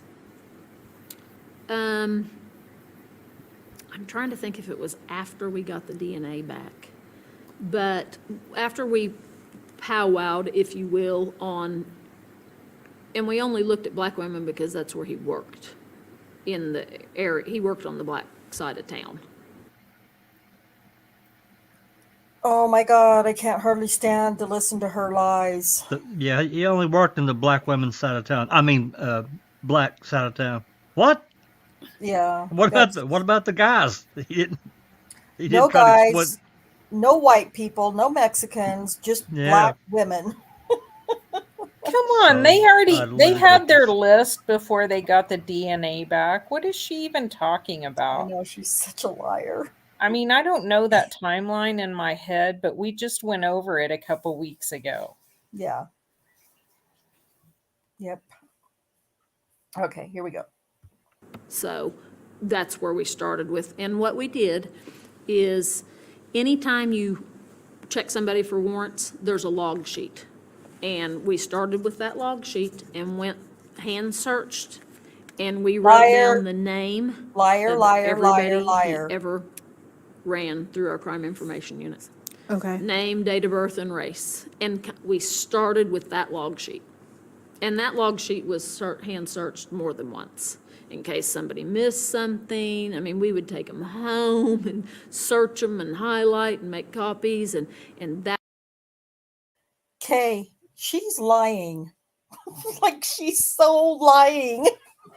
Musney put the list together for them. He printed it. Yeah, he's the one who decided that they were going to make a list of black women that Holtzclaw had pulled over because they needed to make sure they had the AVL documentation. That's how they were going to build this serial rape case. And they also were going to say he took advantage of these women because of their situation. So they were drug addicts that were either prostitutes or former prostitutes with a criminal history. Some of them had charges pending. So they were going to say he chose those women because no one would believe them. And that's exactly what they did. Yes, he pulled over white women. I see a question up there. Yeah. But they didn't, that wasn't the victim profile, so. Right. Okay, here we go. That's how we started with our trying to find. Sorry, and all of this stuff where she's talking about, and we took them home and we highlighted and we made sure that we highlighted them and went over them again. That's just not true. It's just not true. Everything they're talking about and saying is basically lies, but some things are just really blatant, and that one's one of them. And other women, and then we compared the log sheets of all the people he checked for warrants to all the people he ran through our Varuna program, which is a separate program. So you decided that he must have been targeting black women because he worked in an area where there were mostly black women, and then you excluded anyone who was non-black from that? No, we got the log sheet first and saw everybody. 99.9% of the people that he checked for warrants were black. So, but we did contact, I know I contacted a couple of Hispanic women. White, I had white too. So it just wasn't, it's just, like I say, it was in the. It was just demographics of where he worked on how it turned out to be mostly black women. Get a load of Do you think he was this. racist? No. No. And so you think he targeted black women because they just happened to be in the area that he worked? I think if he worked the South Side, he would have targeted Hispanic women. If he would have worked in our Asian community, he would have targeted Asian women. I think it's just where he worked. A lot of the public perceives this case, though, through a racial lens. And, in terms of the social climate around the trial, this is what attracted the Black Lives Matter movement and a lot of the groups that showed up at trial, because they saw it through a very specific, narrowly racially defined lens. This was a quote-unquote white cop who targeted black women. But you're saying that if he had worked in the Hispanic area or the white area, that he would have... That's what I think. Yes. This is popular right now. Yeah. What is popular? Yeah, this blows my mind. She's making it like, again, minimizing. This is just the popular thing right now. BLM and people, all of this stuff is just popular right now. It gets worse, what she's going to say. Yeah, what the popular thing is right then was police officers abusing citizens, mostly black citizens, and they would not acknowledge that in the beginning of this interview, and now she's saying that's popular now. Yeah, I think she's talking about the same thing. It's just the trendy thing right now. Yeah, it's going to get worse. Black versus white thing is popular right now. Mm-hmm. So, and people grab hold of that, of the popular thing. In 2 years, something else is going to be popular.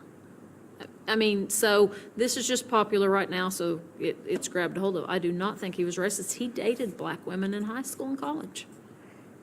And you found that out through your... We don't believe Daniel's racist. That's not the question. Nope. The question, the way she's saying it, I don't need to explain it to you guys. I can't even put it into words. The way she's trying to portray this, but she's making it sound like, well, this is just a trendy thing: whites against blacks and blacks against whites. And in the last, since Daniel's been convicted, that whole thing has become even worse. More popular. Yeah, it's not way more popular, Susan. Yeah. It's just popular, like it's a freaking trend or a fad. She makes me sick. Oh my God, I can't stand this woman. Okay. Investigation. Through him and through an investigation. That was one of the questions we asked. So you went back all the way to high school, all the way back to college. Enid, and what did you find about any possible signs that he was narcissistic, psychopathic, somebody who would be capable of these kind of serial atrocities? She looks they both The look most a little that we uncomfortable. found, we didn't have anybody tell us he's narcissistic or that he was. But you said that's how you described him. So That's from interviewing him for 2 hours. Yes, that's how we perceive him. As Yes. far as back then, nothing pointed directly that he was that way. nothing pointed to signs that he was a narcissistic serial rapist. Like No. nothing. No. Is that unusual in your experience that No. somebody really they No. have spotless No. that you couldn't find a single person to indicate that? The most negative Bullcrap. that we heard, like going back to high school and stuff, was that he was a stud football player, and he got away with things because he was a stud football player. He did not. There is no proof of that anywhere in anything that we've studied or researched. Anyone who knew Daniel growing up knew that he was a very respectful kid. Yes, I'm sure there was some element of arrogance, but no one has ever used that word except Daniel himself, saying, well, I'm sure when I was in high school and looking back, that there were times when I felt like I was hot shit or something like that. Those aren't his words. I can't remember how he said it, but you could tell he was really just, and obviously has had all this time to just think about his whole life and have all these things that have been said about him just be a earworm all the time. This is a kid who had a goal from a young age. He worked very hard and trained very hard his whole life. I believe it's why he's been able to deal with prison so well, because he is used to setting up, or he was used to setting up routines for himself and sticking to those routines in a rigid way, whether that was the way his diet was to build muscle, or just whatever the case may be for what he was trying to achieve at the time.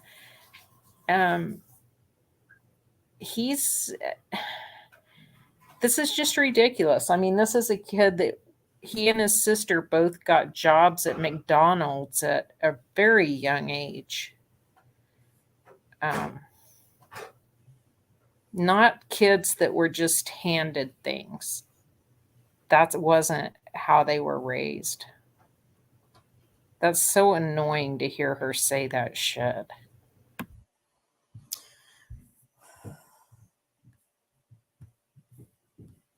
Agreed. It is. It's really infuriating. And if I'd like to see some of these so-called people they talk to that allegedly said those things, and I'd like to see that in writing. I'd like to see sworn affidavits. I'd love to bring his bosses from McDonald's on this show sometime to tell us about how Daniel, and just tell us about the dynamics of that family at the time, and Daniel and Jenny's work ethic. Right. Davis said it. Yeah, Daniel's a hard worker. Yes, he was, and he always was, and he still is. Yep. Okay, here we go.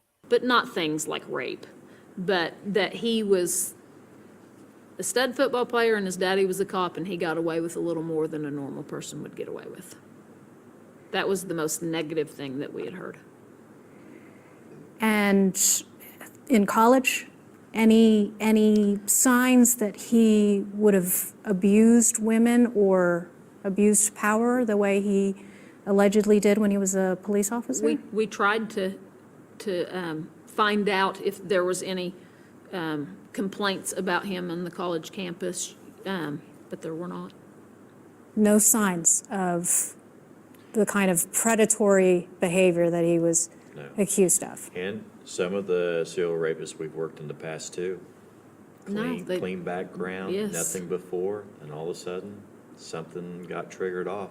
They're probably So innocent. he just something made in the him last snap. Yes. 2 years turned him into this monster. That's not unusual for us to see that. Yeah, you've prosecuted there have been prosecutions and successful convictions of other serial rapists here, and do you have any examples of that? I worked a stud football player at Midwest City High School. Another football player. Yeah, stud Do football you player. believe that there's something about athletes that? No, it just happened to be that one, and he had 9 victims, I believe. And he was a father, he was a football player, he had a job, he lost his job, and it seemed like after he lost his job was the only thing, he just snapped and he started breaking into apartments and robbing and raping. let's go back because I want to finish this because we sort of veered off here. That day and night. So you mentioned the 17-year-old, the minor, now 19-year-old, and then there was a second one. There was a second one, Kayla Lyles. And tell us more about her story because a lot of people don't know what that was about. She had gotten into an argument with her boyfriend and was walking in an area over there where it seems like he picked up a lot of the girls. And he stopped her, and checked her, and then the questions started, do you have anything on you that you need to tell me about? If I search you and I find something, I'll take you to jail, but if you tell me about it now, then we're good. And then he drove her to a school, which is where a couple of the assaults took place, a vacant school, and assaulted her orally and vaginally. So the first one was an alleged vaginal rape. Yes. And then the second one you just said was oral And and vaginal. vaginal. Yes. And then Janie Liggins was oral only. Only. And so at what point had you pieced all of that together, that these three incidents all occurred? Because you obviously did not know that on the night that you interviewed Janie Liggins. No, we didn't know that for a long time because we were still looking for, in fact, I found Kayla before I found Adara. And when I figured out that Kayla's was the same night, I was excited because I thought we've got our DNA match to the pants. And then it wasn't a match. And Adara was out of state at the time. Yeah. When we were looking for Adara, she was out of state. So tell me about that DNA, because it's been characterized as the DNA moment. When did you get that match for the 17-year-old? We had to track her down, and we found her and got her buccal swabs. And then I cannot remember the It was a few date. months. It was It was a while. It was a while before we found her, got her swabbed, because she was apprehensive, she was out of state, then she was coming back, but she didn't come back. And so we had to wait on her, and then she was apprehensive about coming in for an interview, And so the DNA came from where? What do you mean? Where did you get her DNA? Where was it on Daniel Holtzclaw? Inside flap of his pants. Of his pants. So- on a zipper. Yeah. And then on the inside, there's that flap. Right. It was on that. And is that the only place that you had tested on his whole uniform, just that flap? They tested all around. So all The around crotch the crotch area? Yes. Right. And it was what kind of DNA? Because, a lot of people, they watch all the cop shows and they think they know what's going on with DNA. Can you explain a little bit more about what the substance of that DNA You was? can't determine. You can't say it was vaginal cells, it was oral cell. You can't say. You can just say it's Adara's DNA. But it was skin cells. But all DNA, if I get DNA from a man's ejaculation, it comes from the skin cells in the ejaculation. You can't say it's, So you're saying that you can't determine whether it was vaginal or semen or saliva? well, semen you can, Yeah. but from Adara, the serologist can't say it was spit, it was vaginal fluids, it can't, that can't be done. So it wasn't tested for, the DNA wasn't tested for those things because you're telling me that it can't be tested for those things?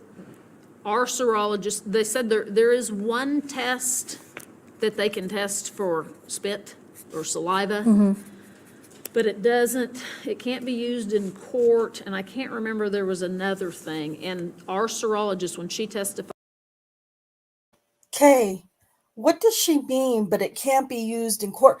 What would be the purpose of collecting DNA or Just forensics or serology if it can't be used in court? She's so No, full. she doesn't know what she's talking about. And so she assumes that since she's this seasoned sex crime detective who's, done all these cases, that that she's going to be smarter than Michelle Malkin Yeah. as far as these things go. And so she's just trying to blow some smoke up Michelle's ass. Yeah. At this Um, point, she still doesn't realize that Michelle knows a great deal about the case. I mean, I think oddly enough, I think Rocky has figured it out quite some time ago. That's why he Like, has keep these his mouth stupid shut. look. I mean, he's just look how hard he's thinking right now. He's thinking like, man, we're fucked. This is gonna be on. Is this gonna be on national television? Because we don't look so good. I mean, you can almost see the words scrolling across his forehead with the expressions on his face. He's so interesting to watch, and his hands. Yeah. I don't know. They are just two complete idiots, and it's just a crime that they have been allowed to destroy so many lives with their ignorance and buffoonery. I don't know even what to say about these two clowns. And deception. Yeah. I mean, it's criminal, the shit they do, especially the lies. Yeah. Right. You know, in this case, I think the biggest pisser for me is the thing in the whole documents is the application for arrest. Yeah. Because it's a lie. They used a document that is false to get an arrest warrant, and hence a $5 million bond on Holtzclaw. What document are you referring to?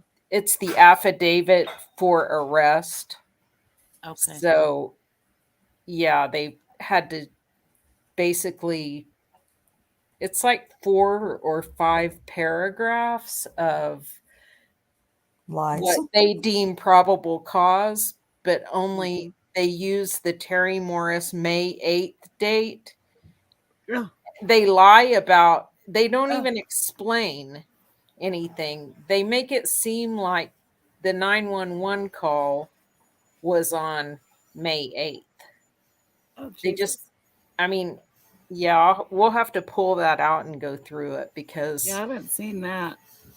But yeah, they don't have any problem just saying whatever they need to say in the moment or writing whatever statement they feel like they need to write to accomplish whatever it is they're trying to accomplish at the time. It's sickening. Yeah, it's disgusting. It's very gross. Okay, here we go. In court, she said that the science isn't good enough yet. It may be someday to specify beyond a reasonable doubt or beyond where that she can testify to that it's saliva, it's vaginal, it's anal, it's whatever. She can't do it. Anal? And I'm not the scientist. my Rocky's not the God. scientist. We just go with what they tell That's us. what testified to, was Yeah, exactly cool, that. yeah. Couldn't tell specifics. And this DNA, it was matched to the 17-year-old. Correct. But you can't say whether it was skin or saliva or semen or vaginal Well, fluid. it's not semen because she doesn't have semen. Okay, right. All right, so, You're correct. all right. You couldn't say that it was any of those things. But 100%, it's her DNA that Uh-huh. was there. But they can't testify to whether it was spit or skin cells, you know. Then why did the prosecutor in his concluding statement essentially suggest to the jury that it did come from vaginal? Well, That would have to come from the prosecutor. yeah, but I will say that. But they did say that, correct? I don't remember, we sat through 6 weeks of trial, but I'll say that Adara was not orally assaulted. So he might just be, she was only vaginally assaulted. Now, she was the first of his victims That day. that day. Yes. And So she was the earliest of the three, and that's the DNA that showed up. Correct. And then Janie Liggins, who was the most recent, there was no DNA of hers Correct. found. Correct. Is that odd? No, I mean, No, I mean, you would think so, but it's really not because of how Now, just 3 minutes ago, they both said, we're not the scientists. Me and Rocky aren't the scientists. We don't know how that works. And if you guys remember back to Dr. Silkman's presentation, I think I asked him the question whether or not Kayla Lyles and Adara Gardner's DNA should have been in what's her Janie Liggins' mouth as well, because he had allegedly vaginally raped Kayla Lyles and orally sodomized her and vaginally raped Adara Gardner. And stuck his fingers inside Adara Inside Gardner. of her. Yes, inside her vagina. So there, Dr. Silkman said, yes, there should have been DNA in Janie Liggins' mouth when they did her SANE exam, her oral swab. And there was nothing. You remember back to the presentation, there is nobody's DNA anywhere in or around Janie Liggins' mouth except for her own. Not Daniel's, not Kayla's, and not Adara's. And so now they're going to say some stupid shit here. T1, no mixture. No mixture. In Janie Liggins' oral wash or around her mouth. Now, yes, of course, there is a mixture in the Janie Liggins, in Daniel's pants, the zipper, the fly of the zipper swabs, 4 swabs. But Adara is the only complete profile. Anyway, Dr. Silkman really explained all of that so brilliantly in that 1 hour summary that he did. Very helpful. T1, in case you missed it, Kat has linked that in the chat, so you can listen to it, because it's Dr. Silkman. If Dr. Silkman's saying it, it's pretty legit. It's definitely worth a listen for sure.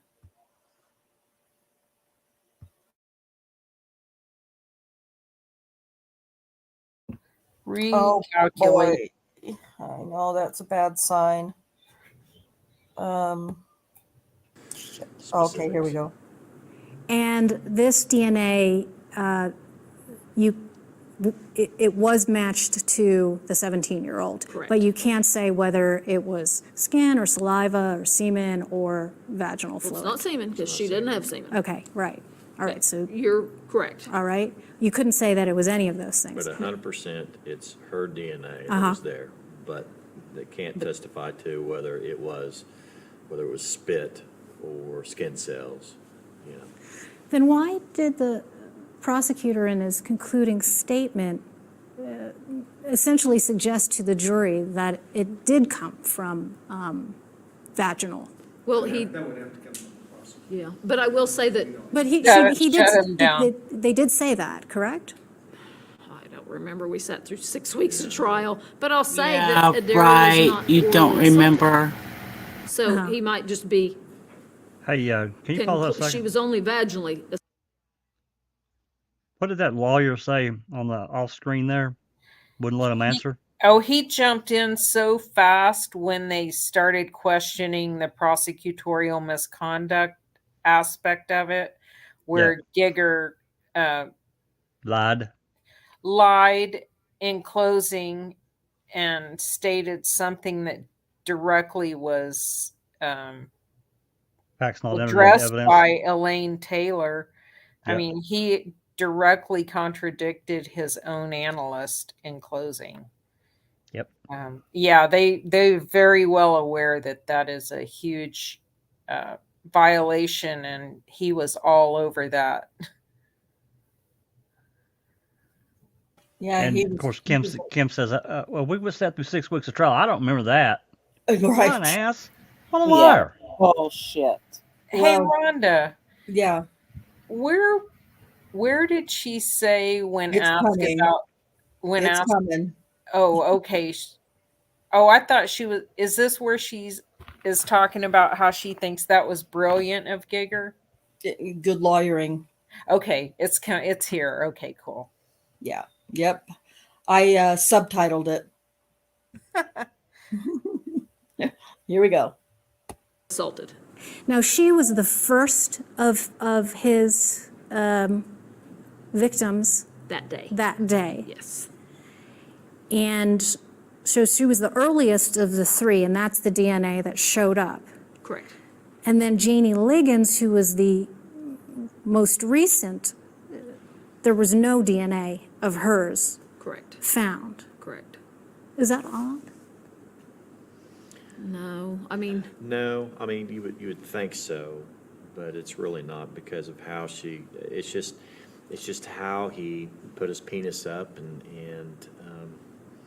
it just, And so the freshest assault would have no DNA, but I'm How sorry. he put his How he put his penis up? penis up.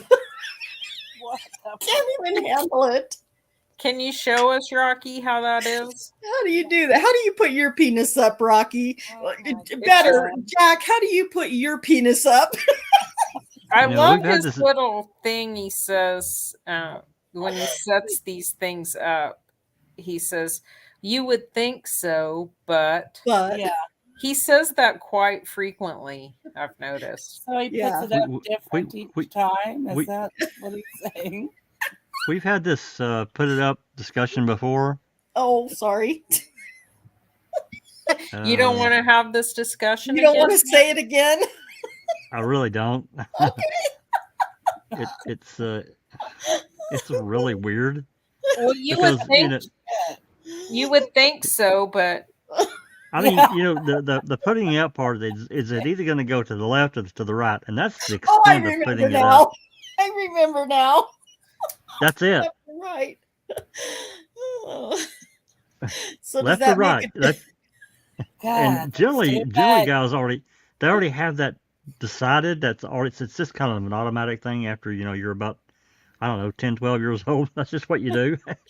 You don't even think about it, well, What do he you- couldn't have rubbed his hands onto that fabric of the pants, I guess, because of the way that he put his penis up. I guess. I mean, like he gets it real close and then he just pushes a button and it retracts, or what? Puts it up. Is that how?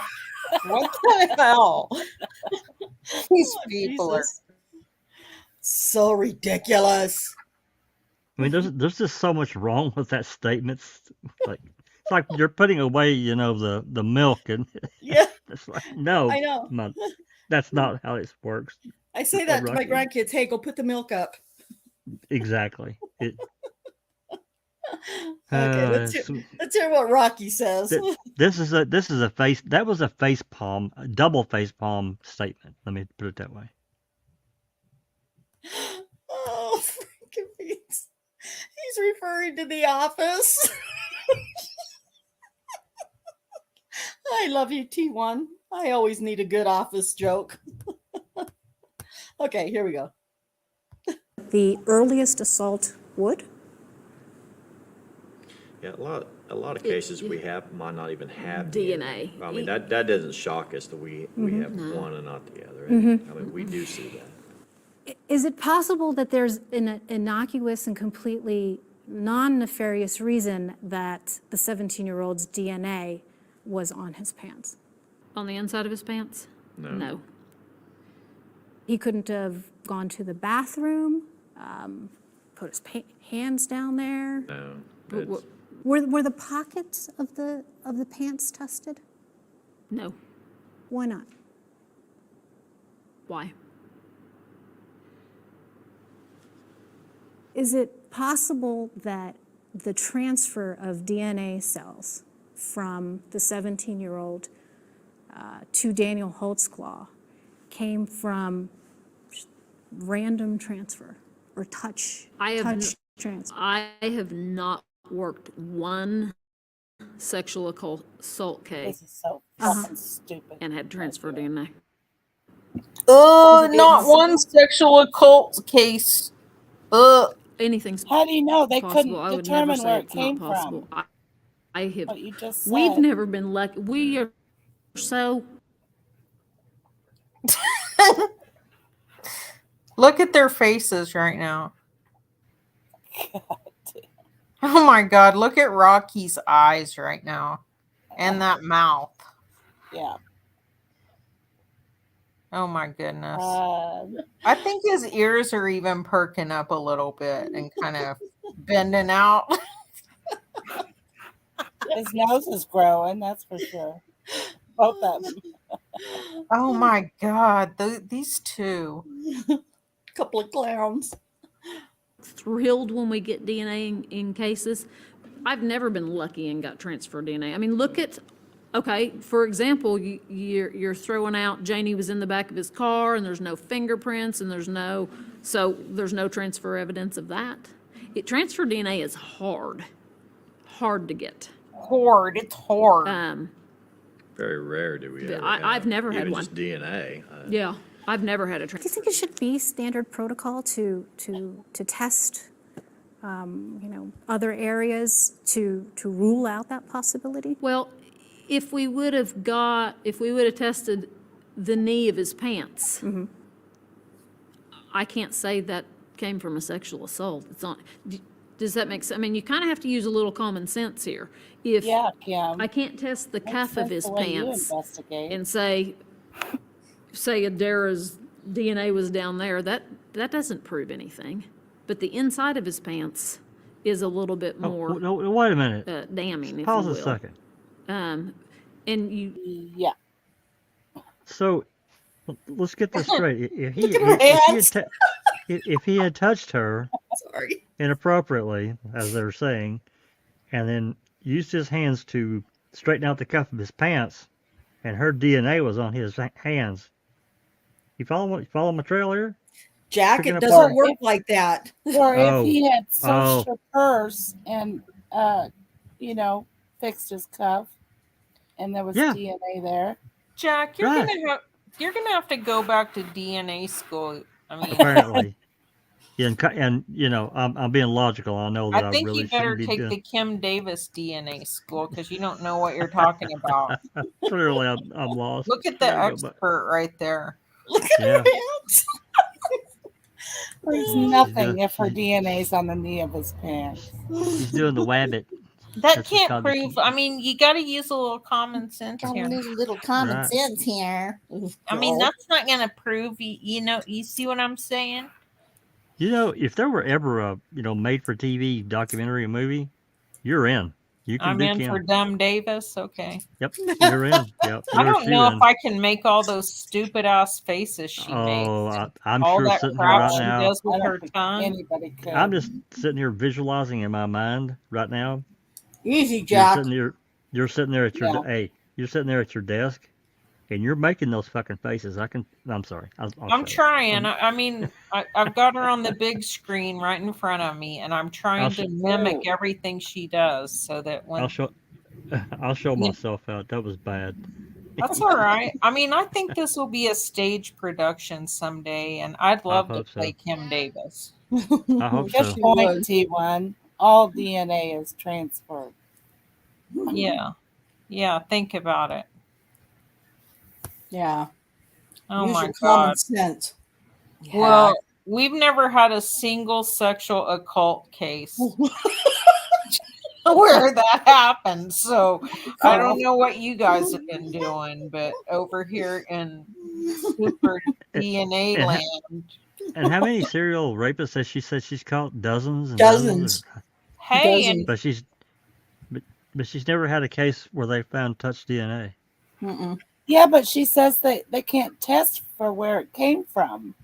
So how do you know it's not touch DNA? That's right. Yes, ma'am. Susan, you kind of got to use a little bit of common sense. I mean, you want Yeah. us to answer that question? Come on. Use Susan, your you and I head. got to go back. We got to go back to Kim Davis DNA school. Don't make me tell you. Oh my God, they're so stupid. You mentioned pockets. She made no allegations of anything about pockets, but in a police uniform, our front pockets are very hard to get into because of the belt. Usually, did you ever put anything in your front pockets? Yeah, it's Hey guys, can't I'm get sorry. I in hate to there. pause again so soon. And we go a lot with. Okay, you guys saw Daniel's interview at the end where they were taking his pants. What all kind of stuff did he pull out of his pockets?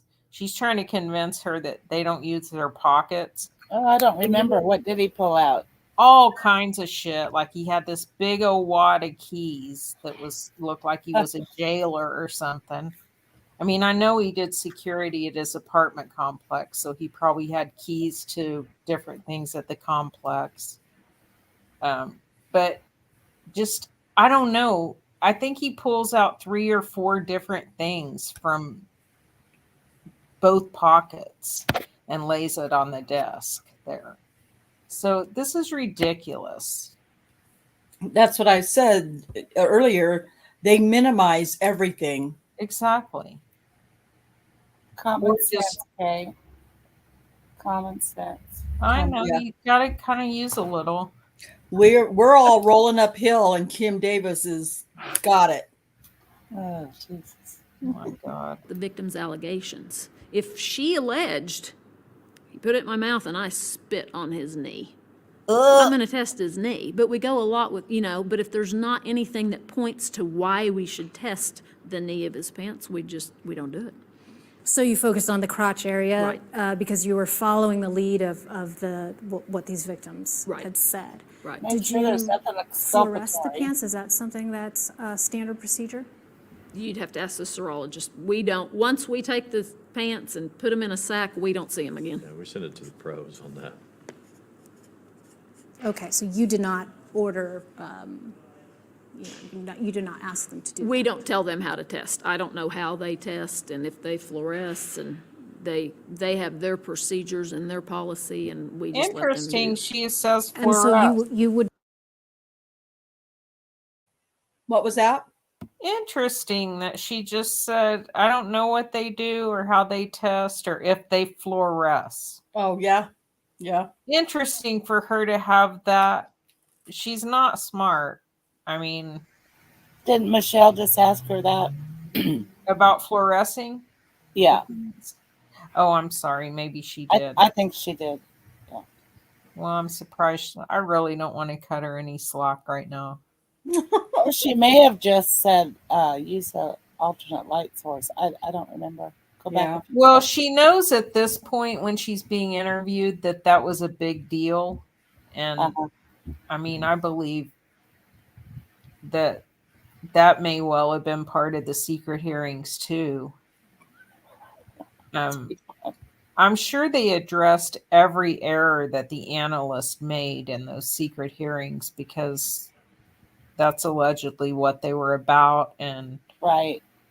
and it's basically been confirmed through people in the lab at the time. So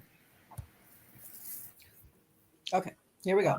Didn't have any input on that as the lead sex crimes unit investigators on what they should test for? We just tell them what we're looking for, and they're the ones that kind of goes through the test. How they do it, how they go about to extract try to extract the DNA profile. They're the wizards. That's over our head. Right. But you tell them what you're looking for, and they narrow their testing based on what you tell them to look for. Right. We tell them, at the first we go, we're looking for DNA. Let's check the crotch area. As things develop, we stay in contact with them. If a victim said, hey, test is... We stay in contact with them. I even have dinner with one of them every Sunday at 5 o'clock. My son-in-law. Yeah. Yep. Test the cuff. Then we call them and say, hey, we've got a victim saying this, test this. I had a question, a couple of questions about some of the other victims, and Detective Gregory, you might be able to best address some of these, since you spent a lot of time interacting with these victims, these accusers, when you developed your profile of who you should look for, who you thought he was targeting, and then you went out after the Janie Liggins case came up to see if you could find other women who might have been targeted by him. Right. So Sherry Ellis was one of those women. Tell me about how you first came into contact with her and what that interview was like. I remember Sherry, how we come across her. I was going back through after we had Liggins and Terry Morris. I was going back through looking at how many times that Daniel had pulled up Terry. And I found... Sherry or Terry? Sherry. Sorry. I was looking at Terry, how many times he pulled up Terry, and I come across Sherry Ellis. And it was odd how many times he specifically pulled her up. I was getting ready to go on vacation, and I know Kim was getting ready to hit the streets looking for some, and I'm like, hey, you need to look at this. He was pulling up Sherry Ellis on like 3 different occasions, which was extremely odd. Like in the same day. It was like 3 in the same day and then 1 the next day or something. And I remember when I got back from vacation, you found her through social media, and you had already spoke with her. Wait, you found her through social media, how? I just started looking on Facebook, trying to find her. And So you're pretty adept at that, searching social media and all that. I'm decent at it. I'm Better not than you would be at a cell recording phone. a cell Yes. phone, yeah. I'm Okay. decent at it. Yeah. I found a brother of hers, called him, and he got her to call me. So this is after you had seen that Daniel Holtzclaw had contacted her or had interactions with her just a couple of times, and so you did that extra work of finding the brother to get to her. That's how we found all of the girls. All of them? All 13 or all 13? Yes, by Well, digging excluding Janie Liggins, Every obviously. which way we could use it, whether it's Yes. social media, neighbors where they used to live. We used every means possible. Yes. Every means possible to find these women who We tracked would them make these down. allegations against Daniel Holtzclaw. No, find women to see if they had any problems. Keep in mind, we had 34 no's. We were finding everybody he'd come in contact with and ran through our computer and through warrants. 34 There's no's. 34 no's. No's. And then excluding Janie, 12 yeses? We had another yes, but we did not file charges in that case. I had made an appointment to meet with her in Pauls Valley, and she didn't show up. In where? Pauls Valley. Yeah, I'm not familiar. Is that South ways of away? the city. It's an hour and a half away. Okay. She had moved, and so I made an appointment to interview her, and she didn't And show then up. from what I understand, there were an additional 7 whose allegations didn't hold any water with you all? There was a couple during, and then some came like during the trial and after the trial. After it hit the media, we really had to be kind of protective. Minimizing. As far as just absolutely even just believing anything, we had to really kind of dissect, because now it was out there. Some people thought of money or just wanted attention or however. I interviewed one male. One male who said that Who said that Daniel Daniel- Holtzclaw. And what was the outcome of that? He admitted he lied. Yeah. So there are plenty of reasons to lie, including sort of, Get out of trouble. and money, as you said, was a big factor for people. They wanted to cash in. After they saw it on the TV, they were like, ooh. Ooh, they were I can like, get in on this. you got a And big this, out. this kind of case and these kind of allegations are sort of a magnet.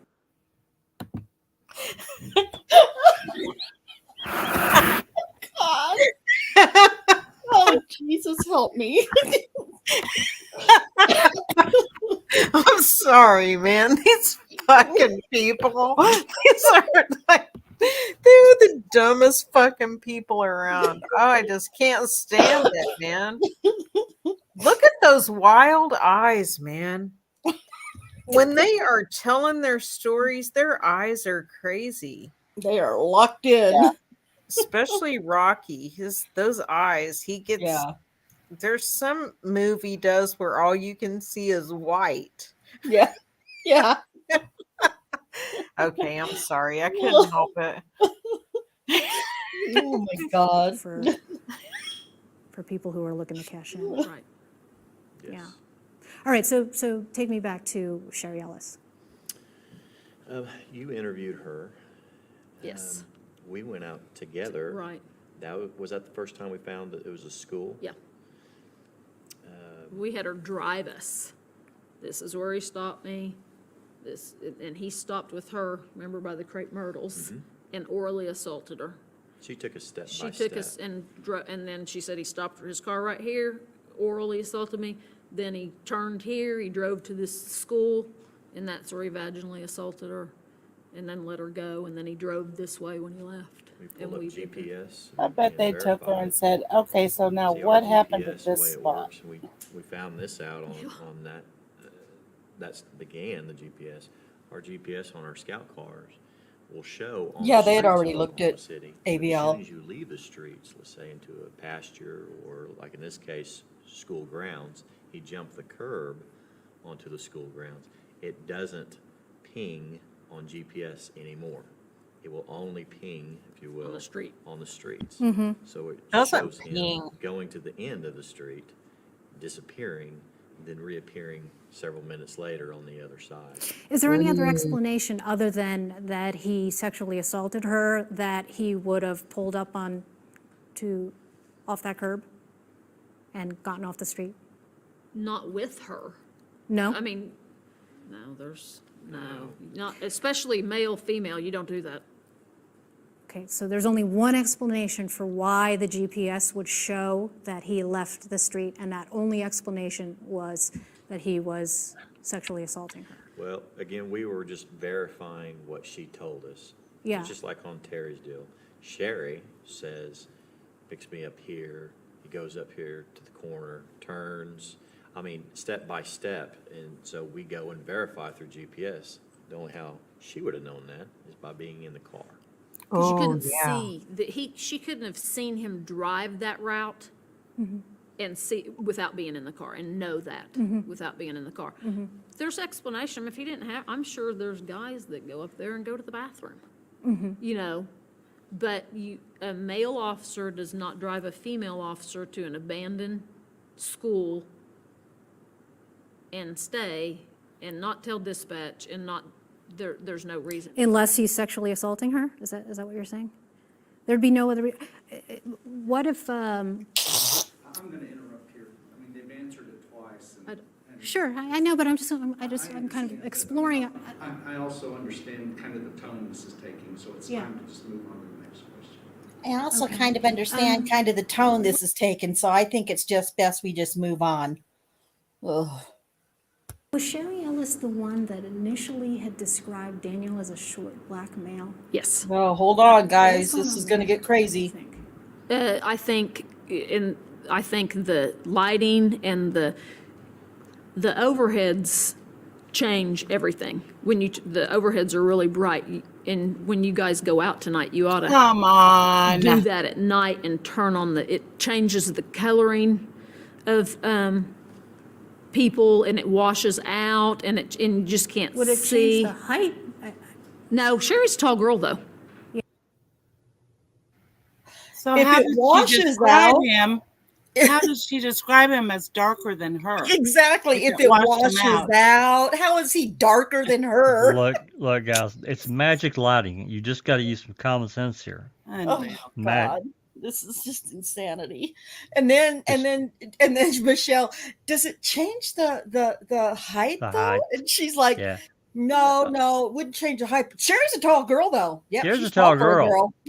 Yeah, doesn't answer girl. the What the that hell? doesn't answer the fucking question at all. No, it does not.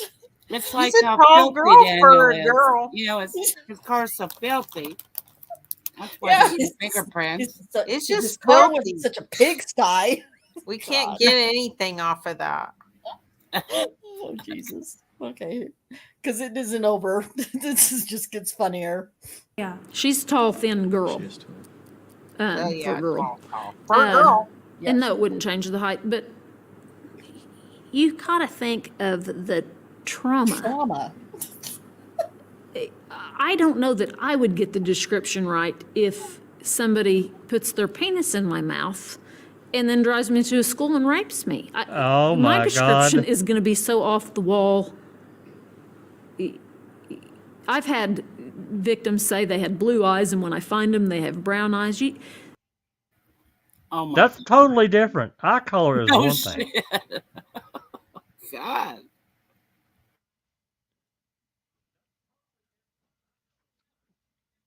Oh snap.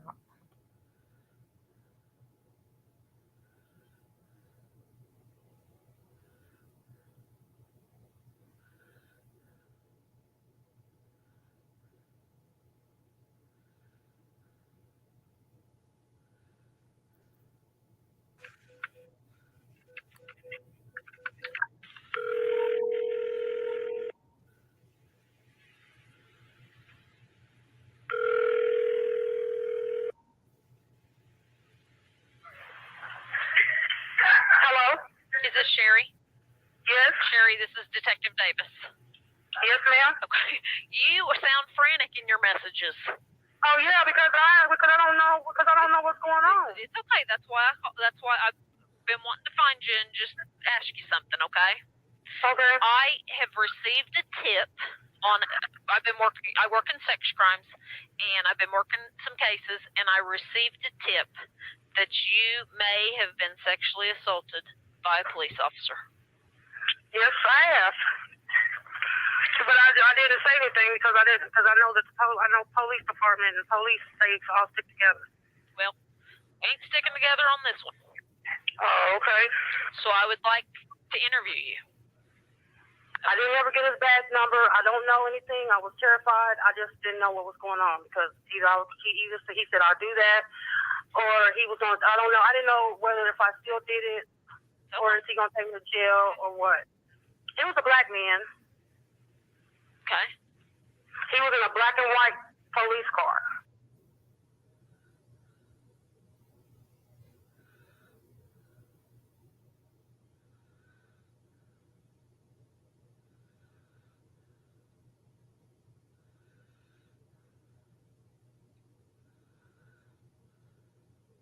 Sherry, I believe you. If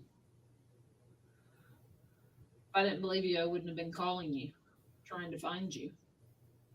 Okay. Let me ask you this. Tell me your description of him. He's black. Okay. Black male. Muscular. How tall could you tell? You're pretty tall. How tall are you? How tall are you? 5'11". Is he taller than you or shorter than Maybe you? like right here, maybe like that. So you think he's shorter than you? Yeah. Okay. What kind of car did he have? A black and white one. Black and white car? Oklahoma City police car. Well, let me tell you this. I want to get a DNA sample from you today. And the reason I want to get a DNA sample is because I know what officer did this to you. Okay? And there is some unknown female DNA on his pants that I took. And I want to see if it's yours. This is a waiver saying that you are going to let me, Kim Davis, and I'm a detective, and this is where we're located, are going to take buccal swabs. It's just Q-tips on the inside of your mouth to get a DNA sample so I can compare it to the But DNA. the suspect that you've got in mind does not match Daniel at all. Right. Short black male, darker than me. But she knows. She knows what police officer did that. And I don't know, everybody's like, are you? Are you a medium color? What's your skin tone to you? I'm white. You're like, okay, what was he? He's darker. He's darker than you? Darker than your skin tone? Okay.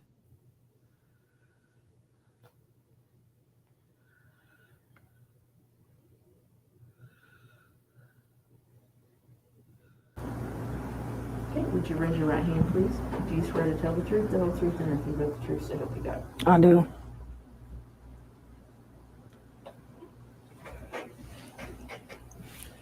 You state your full legal name? Sherry Louise Michelle Smith. Who contacted you? If you Kim recall? Davis. Detective Davis? Yes. Okay. And where did she call you on the phone, or did she meet you in person? She called me on the phone. Okay. And what did you tell her on the phone? She asked me if I had she asked me if I had any problems with the police officer, and I told her yes. Did you meet her in person after the phone call? Yes, sir. And where did that meeting take place? The DA's in that building next to the courthouse. Okay. How tall are you? 5'11". 5'11". All right.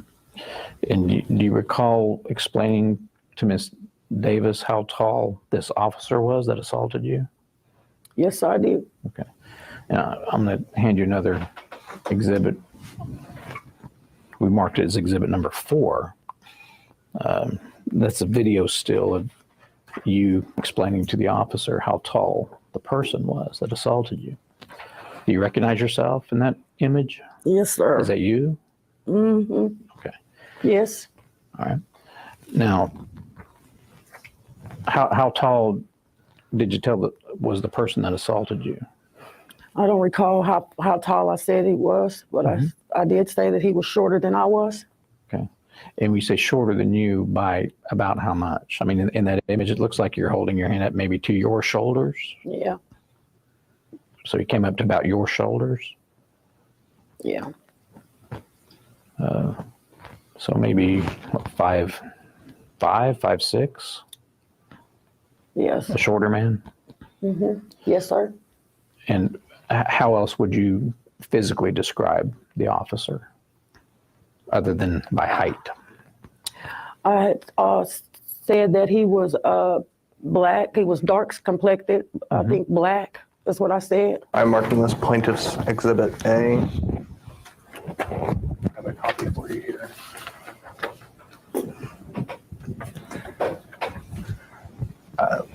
Miss Alice, do you recognize this individual? Yes, I do. Okay. How do you recognize that person? From court. Okay. Do you recognize that person from any other time in your life? No.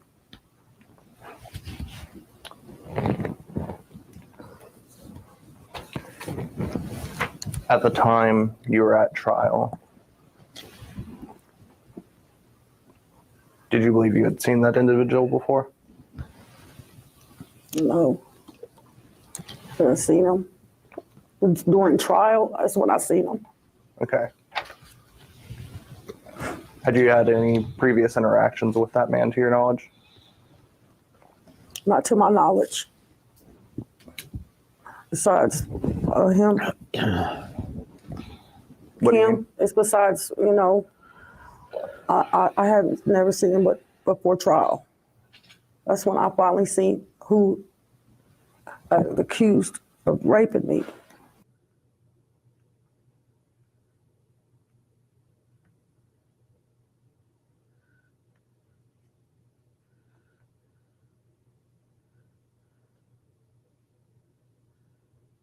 Ugh. That's sickening. Speechless. Oh, that makes me sick. Did she also join the civil suit? I'm trying to think. Didn't 2 drop out before when the appeal of summary judgment happened. I would have Yeah. to go. I don't have that in my head, Susan. She did drop out, but she was a part of the original suit for sure. Yeah, because that was from the defamation. I feel like watching her in that deposition, I almost feel sorry for her, because if she was really raped by a black guy and then they made their narrative fit her allegation and then she has to answer to it. She did say it was a short black man, darker than her skin tone. Yep. They jammed Daniel Holtzclaw into that slot. And I mean, I hope she feels bad and realizes that she got played. Yeah. But how horrible that once again that The she true got perpetrator used. goes free. Yeah, that too, but that another person got used for the state's cause. And Yeah. and I just thought that where we were in this interview, I thought it was a good place to insert that Absolutely. clip, because I think so. It was brutal to watch that go down. All right, we'll pick back up.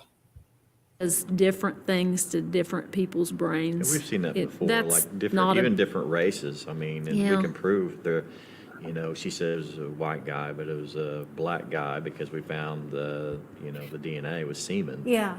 So we've had that before. I believe there's video of her. There is Yes. video of and her we interview. always ask for a description, Yeah. any victim, but we never follow it 100%. Yeah. What? Well, Jamie because you Liggins, just didn't don't. she initially say that Daniel Holtzclaw was blonde haired Yes. and had pitted skin? Yes. So that was That's- trauma too, that you think That's when we found out too, when we went to Spring Lake to get Daniel, the captain over there said, everybody has blonde hair in these lights. Oh, splainy They're just so splain. bright. Oh my God. Explain it. Sherry And Ellis pitted skin. described Daniel Holtzclaw as the short black man under oath. Is that right? Yes. Yeah. And then at some point, she realized that this half Japanese guy who was much taller than her was actually the one that had assaulted her. Right.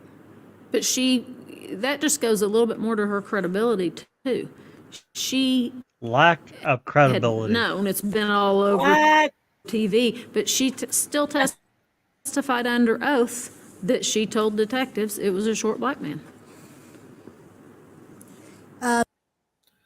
And let me just say that in the trial transcript, part that I was able to read, they asked her to point out the man who assaulted her in the courtroom.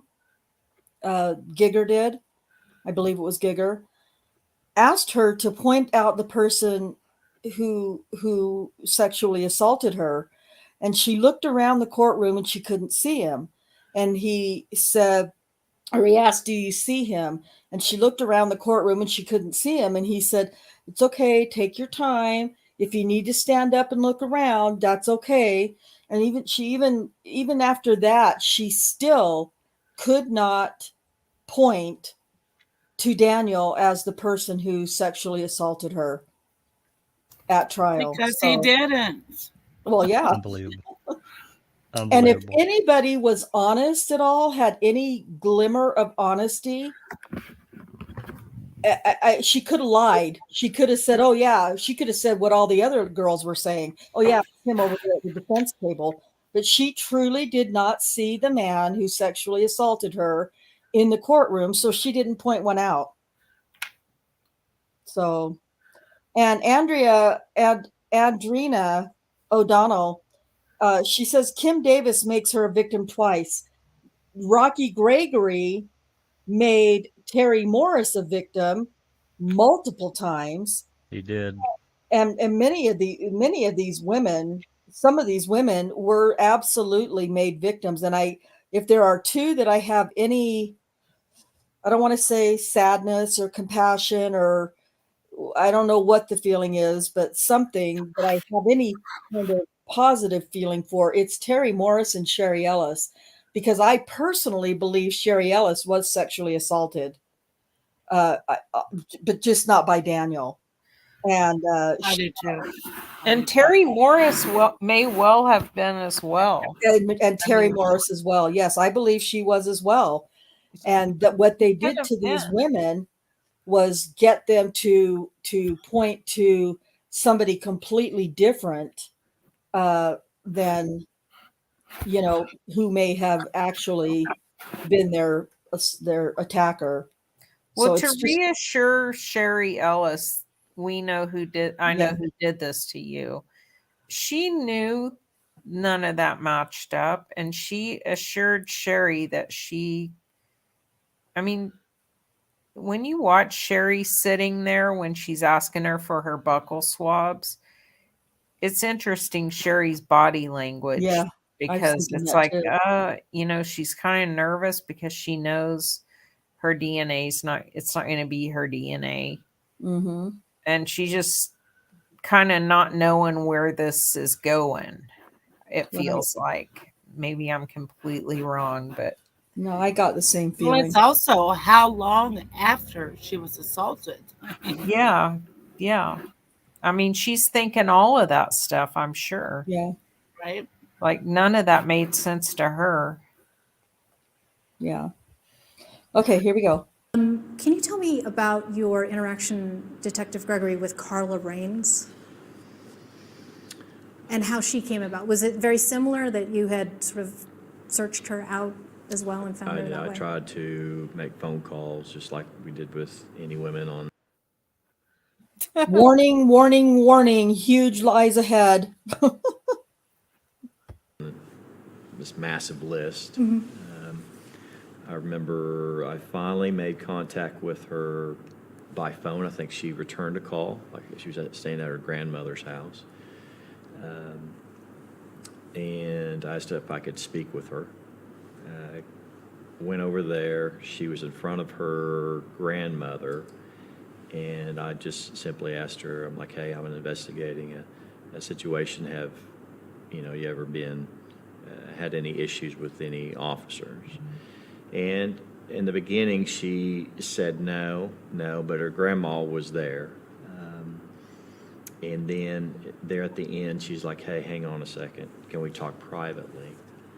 I'm like, sure. So we step over to the side, and she's like, well, there was one incident. And then she goes into This interview was audio recorded, but by the time she asks Gregory if she can talk to him privately, the recording's over and it's been shut off. So this is not recorded. Yeah, which is interesting. Yeah. She doesn't want her grandma to hear her lie.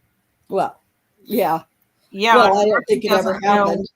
Rocky doesn't know how to push the arrow button on the recorder again. Wait, I didn't think they could make recordings when they weren't at the office. I know. Well, he must have a special equipment. Evidently. Stopped, and she had to expose her breast to an officer, and she tried to describe as best she could, and then I verified, you know, it was Daniel, and that's kind of how it went. She did say no in the beginning, but it was because she didn't want her grandma to hear it. And Did she tell you that? I spoke with her a couple times. I know that she kind of alluded. I just knew that that's what the reason was when she said she wanted to speak in private. So she had basically denied several times that she was a victim. You're saying it's because she didn't want her grandma to know? Yes, And you're assuming that, or she told you that? Well, I just in speaking with her, I didn't tell her that because she wanted to speak in private. At the time, I could tell she was really nervous. She's had a past history, getting stopped by the police. She had that normal history with officers, or sorry, she had that normal past history of, drugs and everything else like we've been seeing. And I just gained rapport with her. I gained rapport. And I That think she normal felt more past comfortable history. that's why she took me aside, and we spoke alone, and she told me what happened. And we prayed I together. can't remember. What was the outcome on the verdict of those charges? They did not, that was not guilty on her. So you believed her, but the jury didn't. Yes. Why do you think that is? Just, I think it probably went back to the no. She's saying no. They didn't have the interaction like I did with her. I know what happened during that time.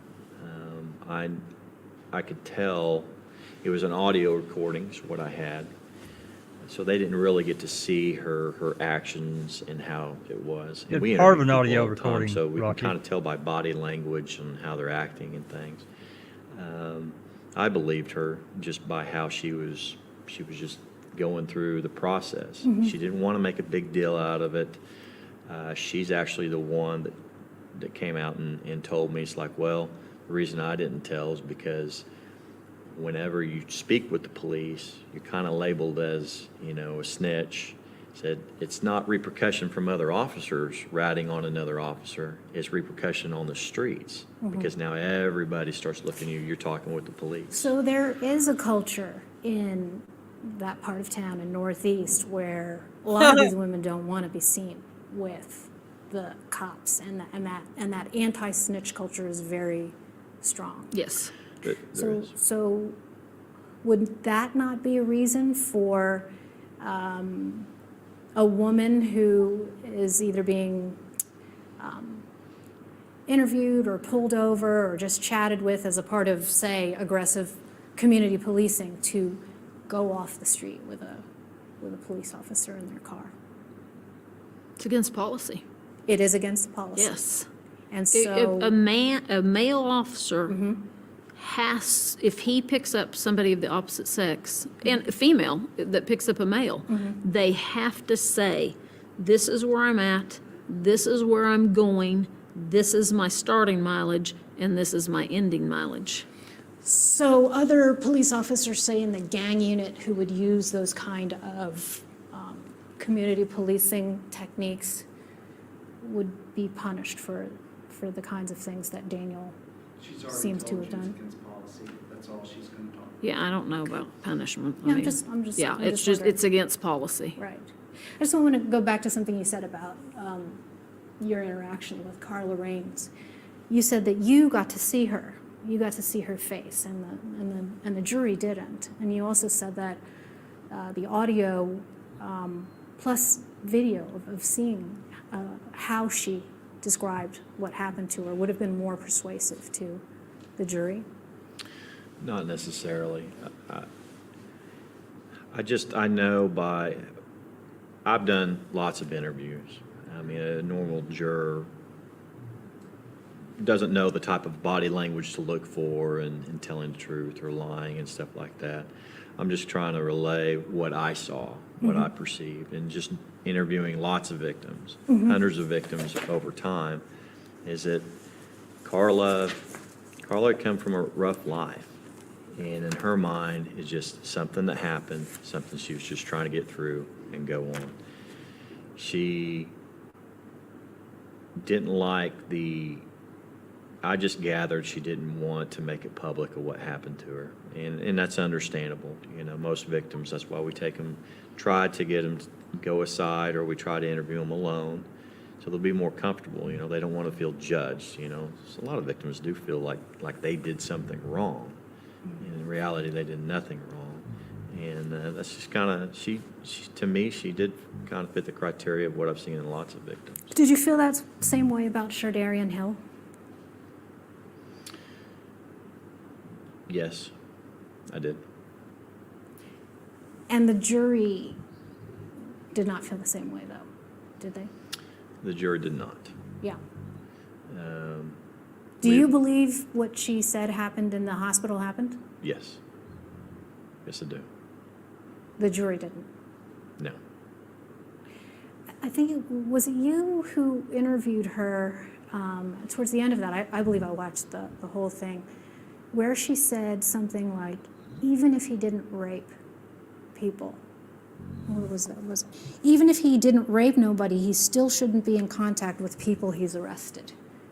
Do you remember her saying that? This was at trial?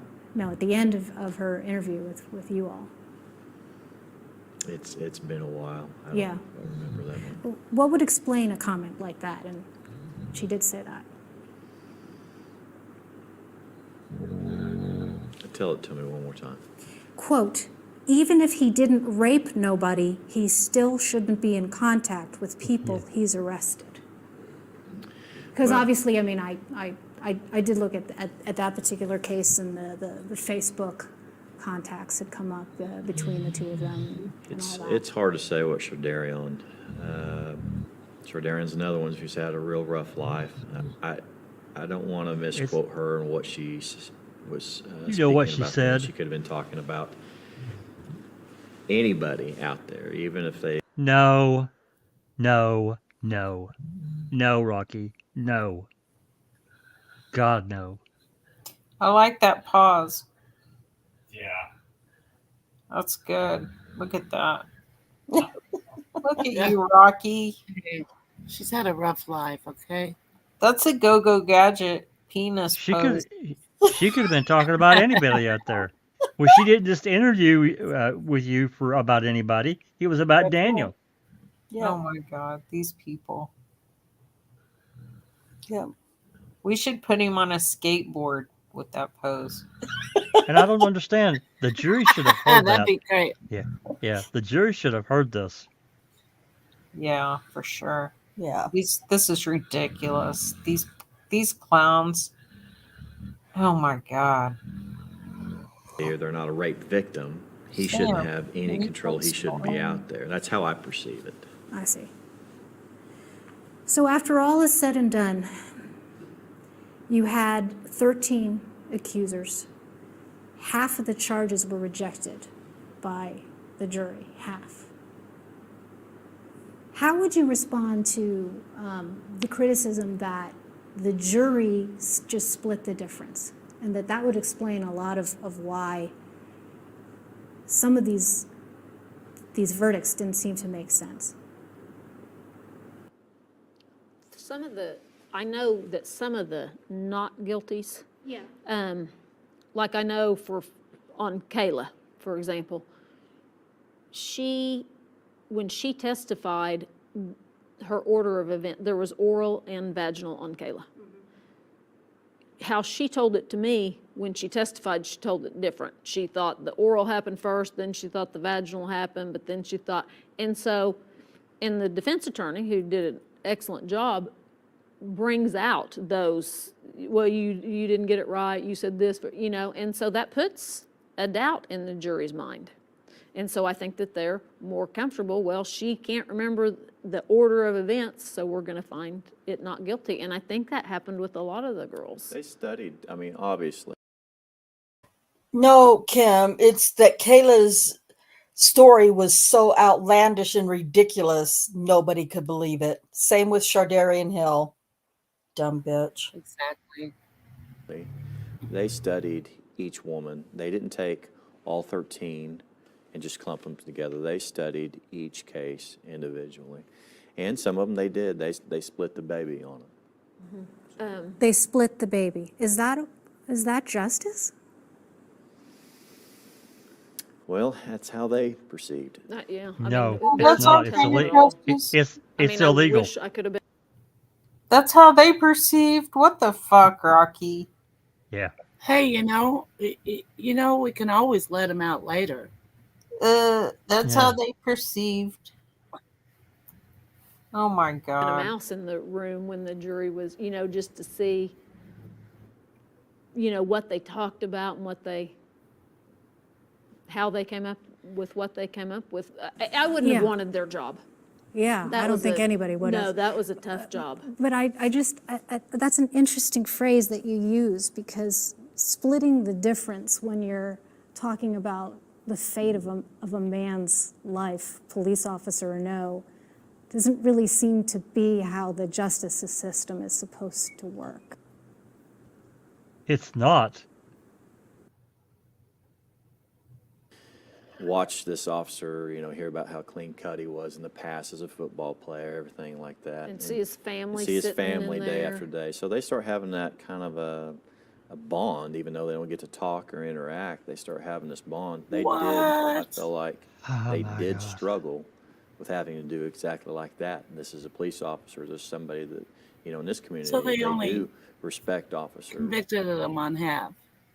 What the fuck? Well, another thing that I don't think was talked about enough is the fact that Daniel had nothing, absolutely nothing in his previous life, even leading up to this time point, that would indicate that he would or could ever do anything like that he was accused of. Nothing.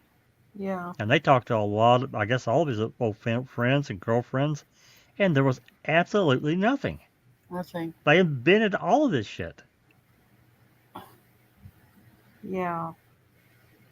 And things like that. Now They need to rot in hell, these the two. task is on them And to send this guy away for the rest of his life. And you've got girls that, because he picked the right kind of girls. Their morals are terrible, their ethics are terrible, their lifestyle's terrible, and you picked them.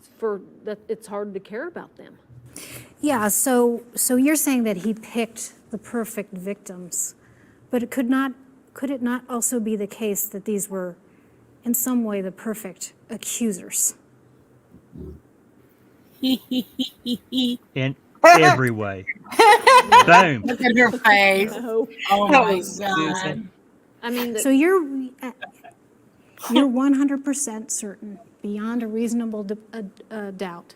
You're 100% certain, beyond a reasonable doubt, that Daniel Holtzclaw is guilty of all the things that he was charged with, not just what the jury picked and chose. Yes.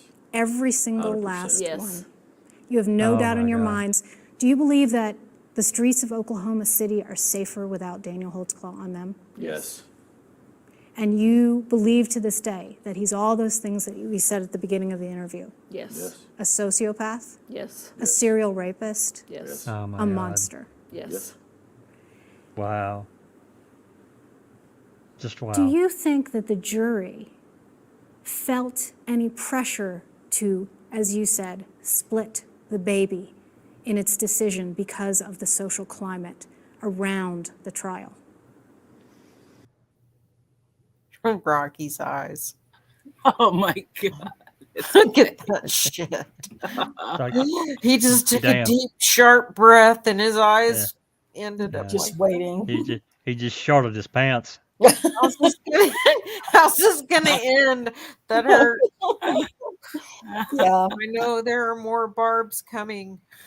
Yeah, and this is going to get. Michelle did do just a fantastic Oh She my really God. did. She's the way she put the questions together and delivered them, I think was just remarkable.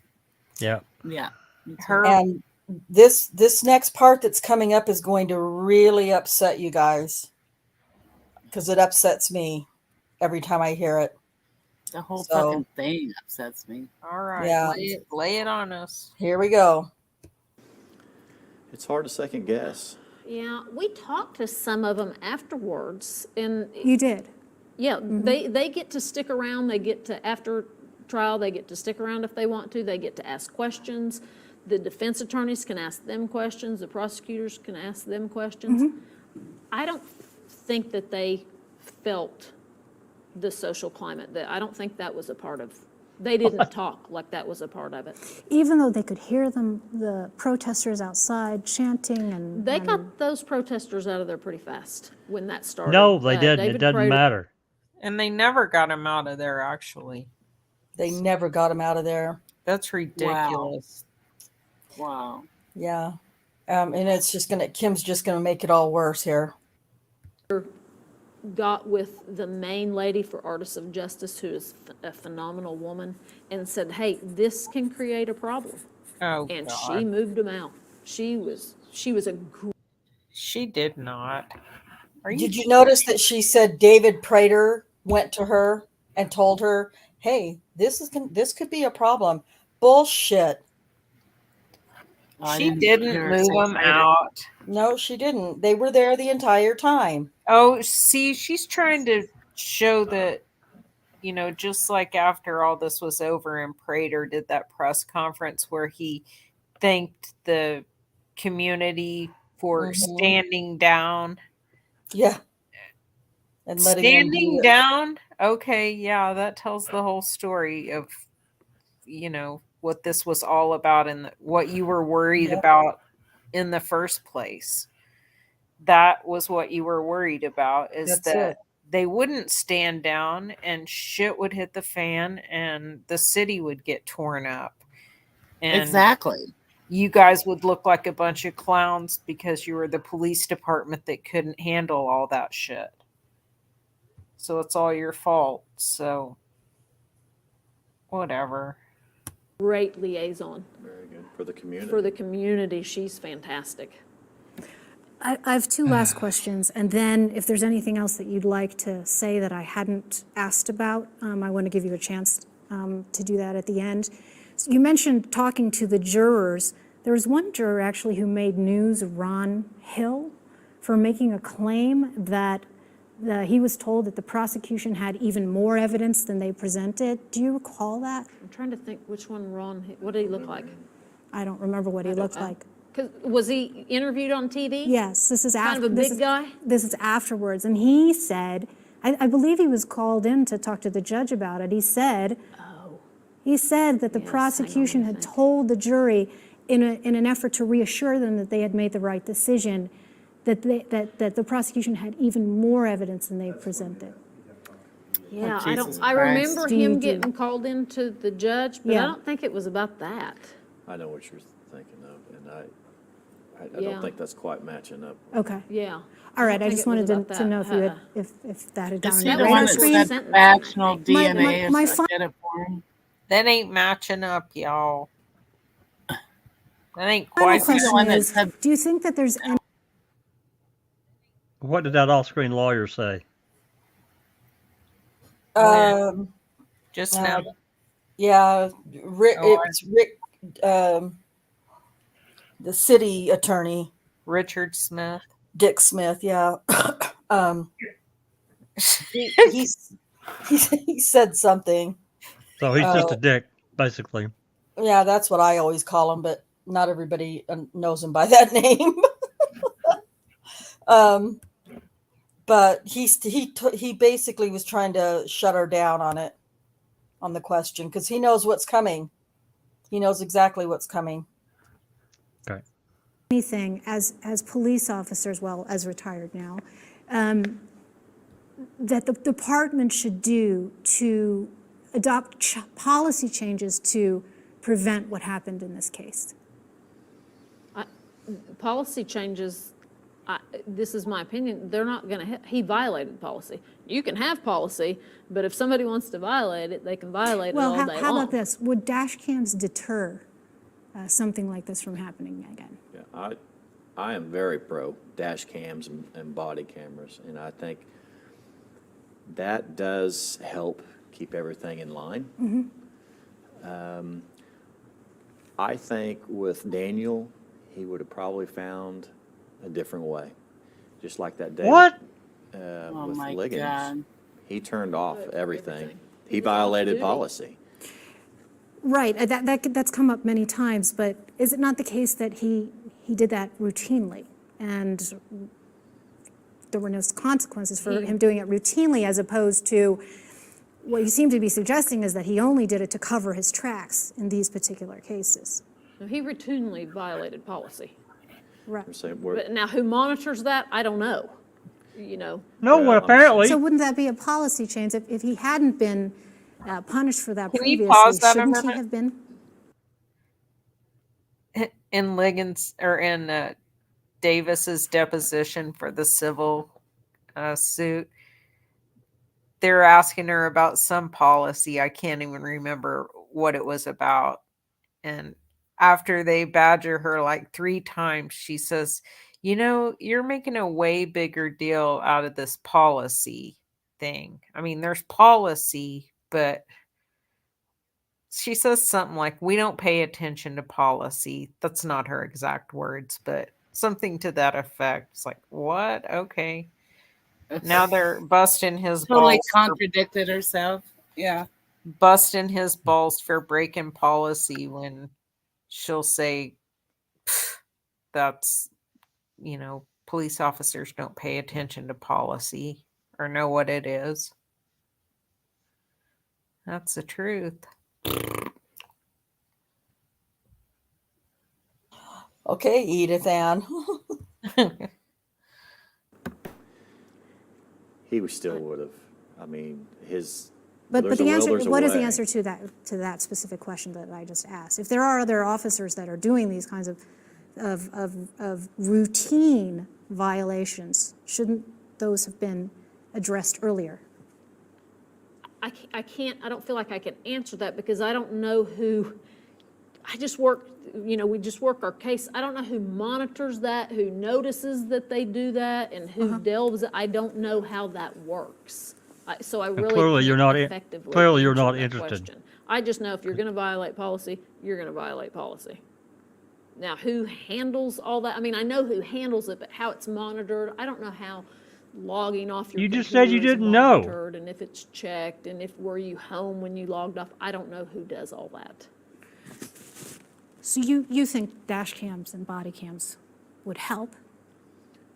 Yes, I do. Yeah. And I think it helps us quite a bit. Yeah. I know on even recent That cases. sure would've helped we've Daniel. had some experimentation with body cameras. It has extremely helped the officers and also a jury to also see kind of what we're seeing, what the officers see too. And just in terms of the policy with regard to crime labs and DNA, you had indeterminate DNA. In other words, you can't say whether it was vaginal, semen, skin. That was the 17-year-olds on the fly, correct? Right. That has policy implications, not just for this particular cop, but for anybody. Because if it was the case that this was innocuous touch DNA or transfer DNA,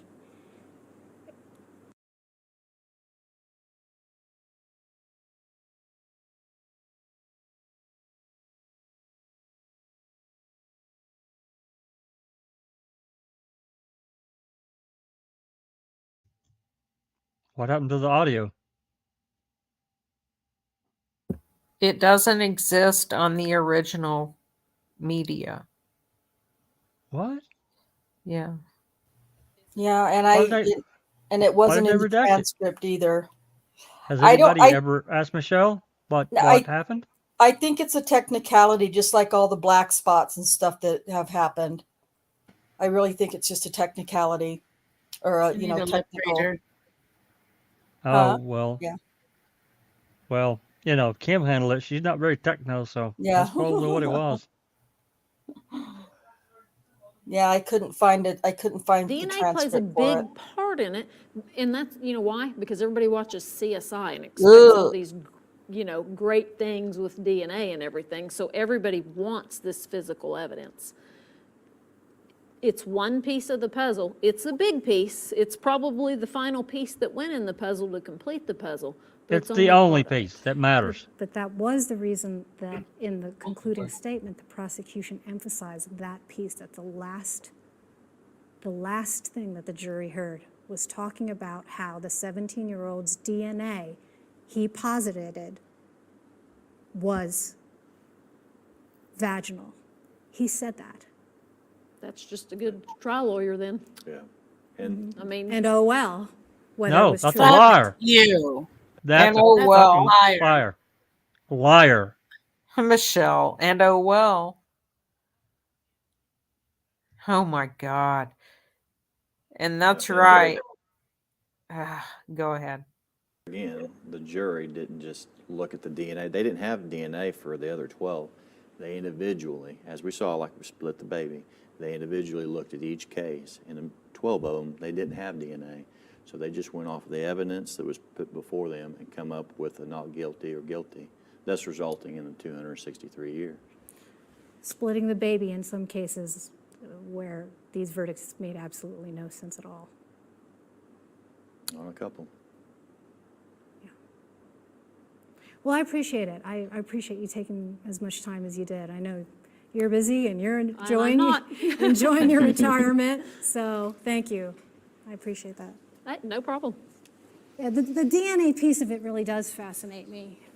I think that the development in forensic science is just going so fast. I mean, if I shake your hand and I end up doing this. Good, I get felt up. Well, transfer DNA. You probably won't get anything. We don't get it. We just We don't. don't get transfer DNA. Yeah. And wasn't going to say this on recording and not to gross you out, but you got to. Okay, I don't know. I know there's a way, but I haven't experimented enough with this. But I don't know how to do this where you can listen to this audio and me also show the transcript. But it's kind of they're talking off of mics except for Michelle, and Kim Davis is being all covert now. So I think what I'll do is I'm going to share the gosh, I wish I could transcript. I wish I could show the transcript at the same time as we're listening to it. You'd have to do a split screen probably. Yeah. Transcript is good enough if we can't hear it. Yeah, anyway. I'll just if this is what's being said when Kim is Kay, can you see this? Or do you feel like you Yes, want to? I Okay. can. Do you want to read the Kim Davis parts? Because I know how much you love it. And then, Okay. Oh my God. All right. And then, Susan, can you read Michelle? And Jack, Sure. do you read Rocky? Sure. Okay. All right. So this is what's being said that you can't really hear. So I'll let you guys go ahead and read it out. We don't get transfer DNA. And I'm not saying this on recording and not to be gross, not to gross you up, but you've got a 17-year-old and sex, and they get moist and just more fluid transfer. You're going to have more of a chance of getting sloppy sex remnants on their pants for that. So you're saying that's then the other two that came later on? Yes. You're saying that she was. You have to have a profile too, and that's the thing. If I go and touch, she's already touched her husband and son. There's so much mixture that you have to have a specific profile for one. You can't use mixtures. You have to have a strong. Now, I shake Rocky's hand. Now, there's a mixture of Rocky and. Then if I shake your hand. You can't use any of that. You have to have a solid profile that they say is one person, and you're going to get the best from a 17-year-old. Oh my God. Or we preach it all the time. Transfer DNA is just almost but impossible right now with what we have. With science today? Oh, I'm sorry. Wasn't it true though that I just remember this, that there wasn't, they had to replicate the amount that they did have for her. Isn't that right? I don't know. Oh, that I don't know. I could ask, I don't know. Yeah, because I was looking at some of the documents from Discovery, and I believe they had to replicate it because it was such a small amount. Again, I just pointed you to how tricky that area of science is. That science stuff is over my head, so I don't get that. Obviously. Yeah. Don't get my it. God. But she can say all that other shit about DNA and stuff, but she doesn't get the right. Yeah, but it's over her head. So here's kind of how it played out, and That sloppy sex stuff. Oh, yeah. Fluid transfer. You can hear Michelle, but you can't hear Kim because she doesn't want to gross I you can up. hear. I can So kind of you hear say her. that's okay. then the other two that came later on. You're saying that she You have to was. have a profile too, and that's the thing. Touch skin. Well, she's already touched, her husband, her son. There's so much mixture there. You have to have specific profile. They can separate the mixtures, idiot. Yes. Now I shake Rocky's hand. Now there's a mixture. But they're talking to. And then if I shake your hand. And you can't use any of that. Yeah. You have to Of course you can. Yes, you can. That they say is one person. You got to get your solid profile. The best from several. Ours are the best in the world. I just think that they thought. Wasn't it true though that and I just actually it was a this, mix, wasn't it? that there wasn't It enough was. to replicate Yes. the amount that they did have. Daniel Was was at in least- there, right? Right? Yes. Yep. And 2 males. Yeah. At least one male. So I was looking at some of the Or documents one male. from Discovery, and I believe they had to replicate. Well, and because they they said, but it wasn't Daniel. But again, Dr. it just Silkman pointed proved to, that it was. to how tricky that The area science, of that science is. science stuff's over my head. Yeah, but Yeah. that yeah. science stuff. Well, that's thank you. I big appreciate stuff it. right there. And thank you. Thank Hey, you. that's Gary Knight in the blue shirt. Oh, is it Gary Knight? Oh, okay. Yeah, I think that is Gary Knight in the Okay. blue shirt. His Still a dick. wife was Daniel's FOP appointed attorney, and he's the Wow. that dude is the what is his name? His title? He's a public Public information officer. Information Officer. Oh, for Oklahoma City Police? Yeah. Yeah, there's no conflict there. No. Oh, my Yeah. God. No pillow talk. Yeah, no pillow talk exactly. Lord. No Sunday dinners at the Gregory household and or Taylor household, and no pillow talk at the Knight household either. That's right. So anyway, They're both that idiots. They're both idiots. Yeah. They're so stupid. Yeah. Yeah, absolutely. I'm just going to check here really quick again. I've kind of been trying to keep my eye on it. I'm not seeing that there's a verdict yet. I don't see anything from Nate Eaton.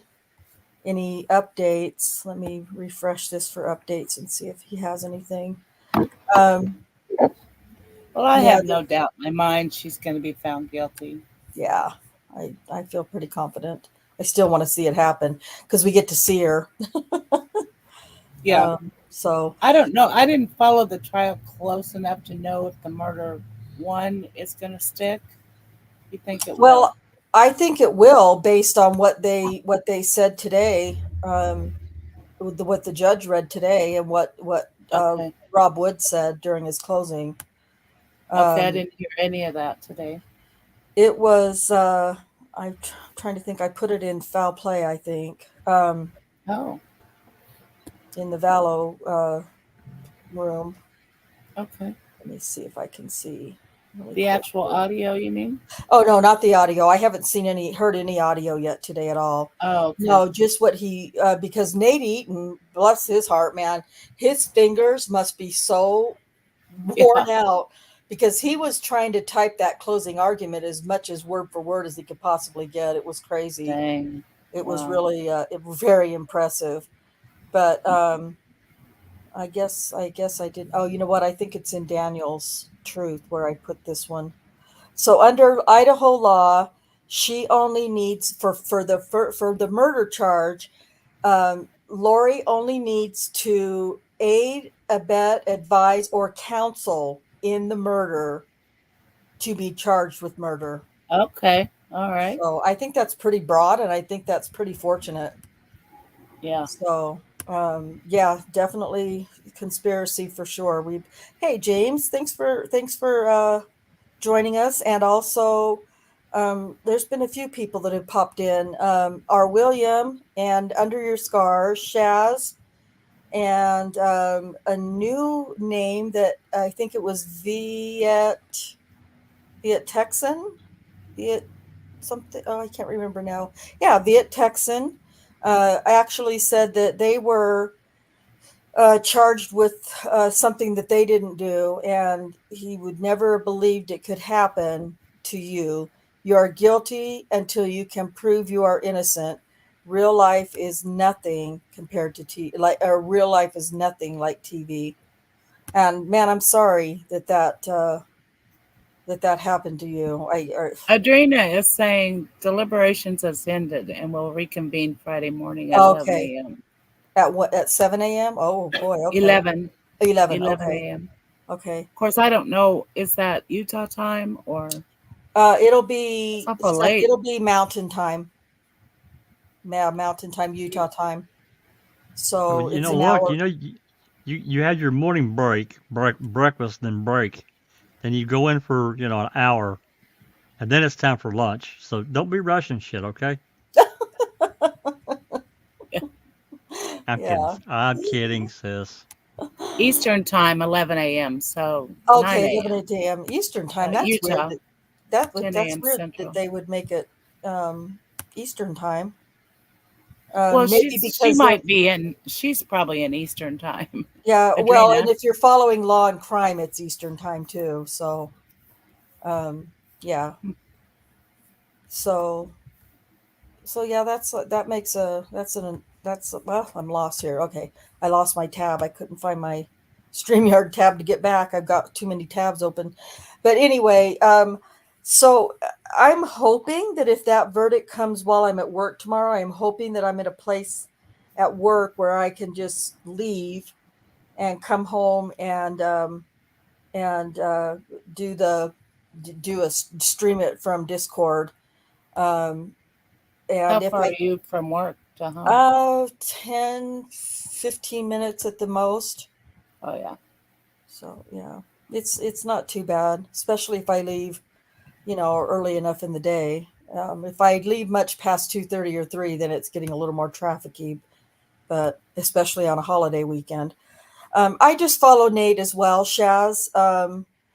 And so I would stream from eastidahonews.com. If I stream it, I'll stream from there, because he's just going to stream from the he's also going to be streaming from the judge's YouTube channel. So, and I put both the links in the Valo room in Foul Play if you want to watch that on your own.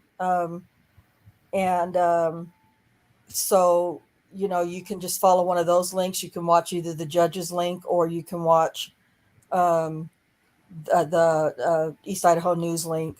Yes, Nate is amazing, James. He's been following this case. Him and Justin Lum in Arizona, they are the ones that have been following this case from the very beginning. And Nate has done an amazing job. He needs what do they give newscasters, news reporters, Pulitzers or something, because he deserves one. He's been that good. So anyway, tomorrow, if there's a verdict, I plan to try to be here. If I can be here, I will be here to stream it, and we can all watch together. It's there's 6 charges, so I think it's 6 charges. So and I just can't wait to see her, and I really am anxious to see Kay and Larry also.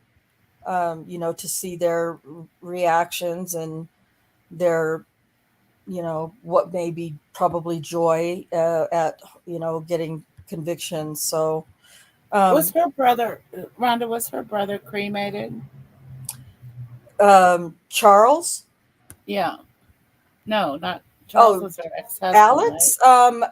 You know what? I feel like I heard somewhere during the trial that he was cremated. And what about Charles? Charles? We know who killed Charles. That's yeah, right. we know who killed Charles.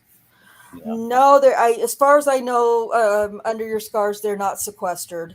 They were able to go home, as far as I know. Anyway, I'll be here to stream it if I possibly can. I'll be here, and I should be able, unless there's something weird going on at work. They're pretty good about letting me just go if I have an emergency, and this will be an emergency situation. So I will come home and do that. If not, maybe Jack could stream it for you guys, or you can watch it on your own. You don't have to watch it with anybody. So let's see, James, the sentence should be enough for 6 of their lifetimes. Yeah. Well, I know that the conspiracy and the murder are life without. I don't know what the other charges sentences are, but I'm She's sure not that, getting out ever. yeah, she won't ever get out. No. So of that much I'm sure. I guess I'm speaking a bit from the heart. But for what they did to them kids, I'm sorry. I know that a long sentence is preferable, so they get stuck in a 8x10 box for the rest of their life. I just think about old Sparky, throwing it right back at them. Yeah. Horrible what they did to them kids. Oh, Horrible. the descriptions, and I won't do it. I know it's hard, but I won't say anything. But I am going to say this much: the descriptions of what were done to those 2 kids were some of the most horrific I've ever heard. Mm-hmm. And that's even after listening to about what happened to Gannon Stout. Even Water that phone call with her sister. Oh, heartbreaking. It was gut wrenching. Gut wrenching. Yeah. I don't know these people at all, and I was like, holy, one of the worst I've ever heard. I can tell you, and I've heard a lot of calls. Yeah. She destroyed so many lives. She really did. Hey, Nate's about to go live. Oh, is he? Yeah. Okay. Well, listen, this was a long one anyway. We'll be back next week. I don't know what we're going to talk about next week, but until next Thursday, I'm just going to say thank you to everybody on the panel. Thank you so much to everybody in Foul Play chat and my chat. I appreciate you guys were great tonight. And so I'm going to let everybody go so we can watch Nate. And until next time, guys, peace out. Good night. Good night, John Boy.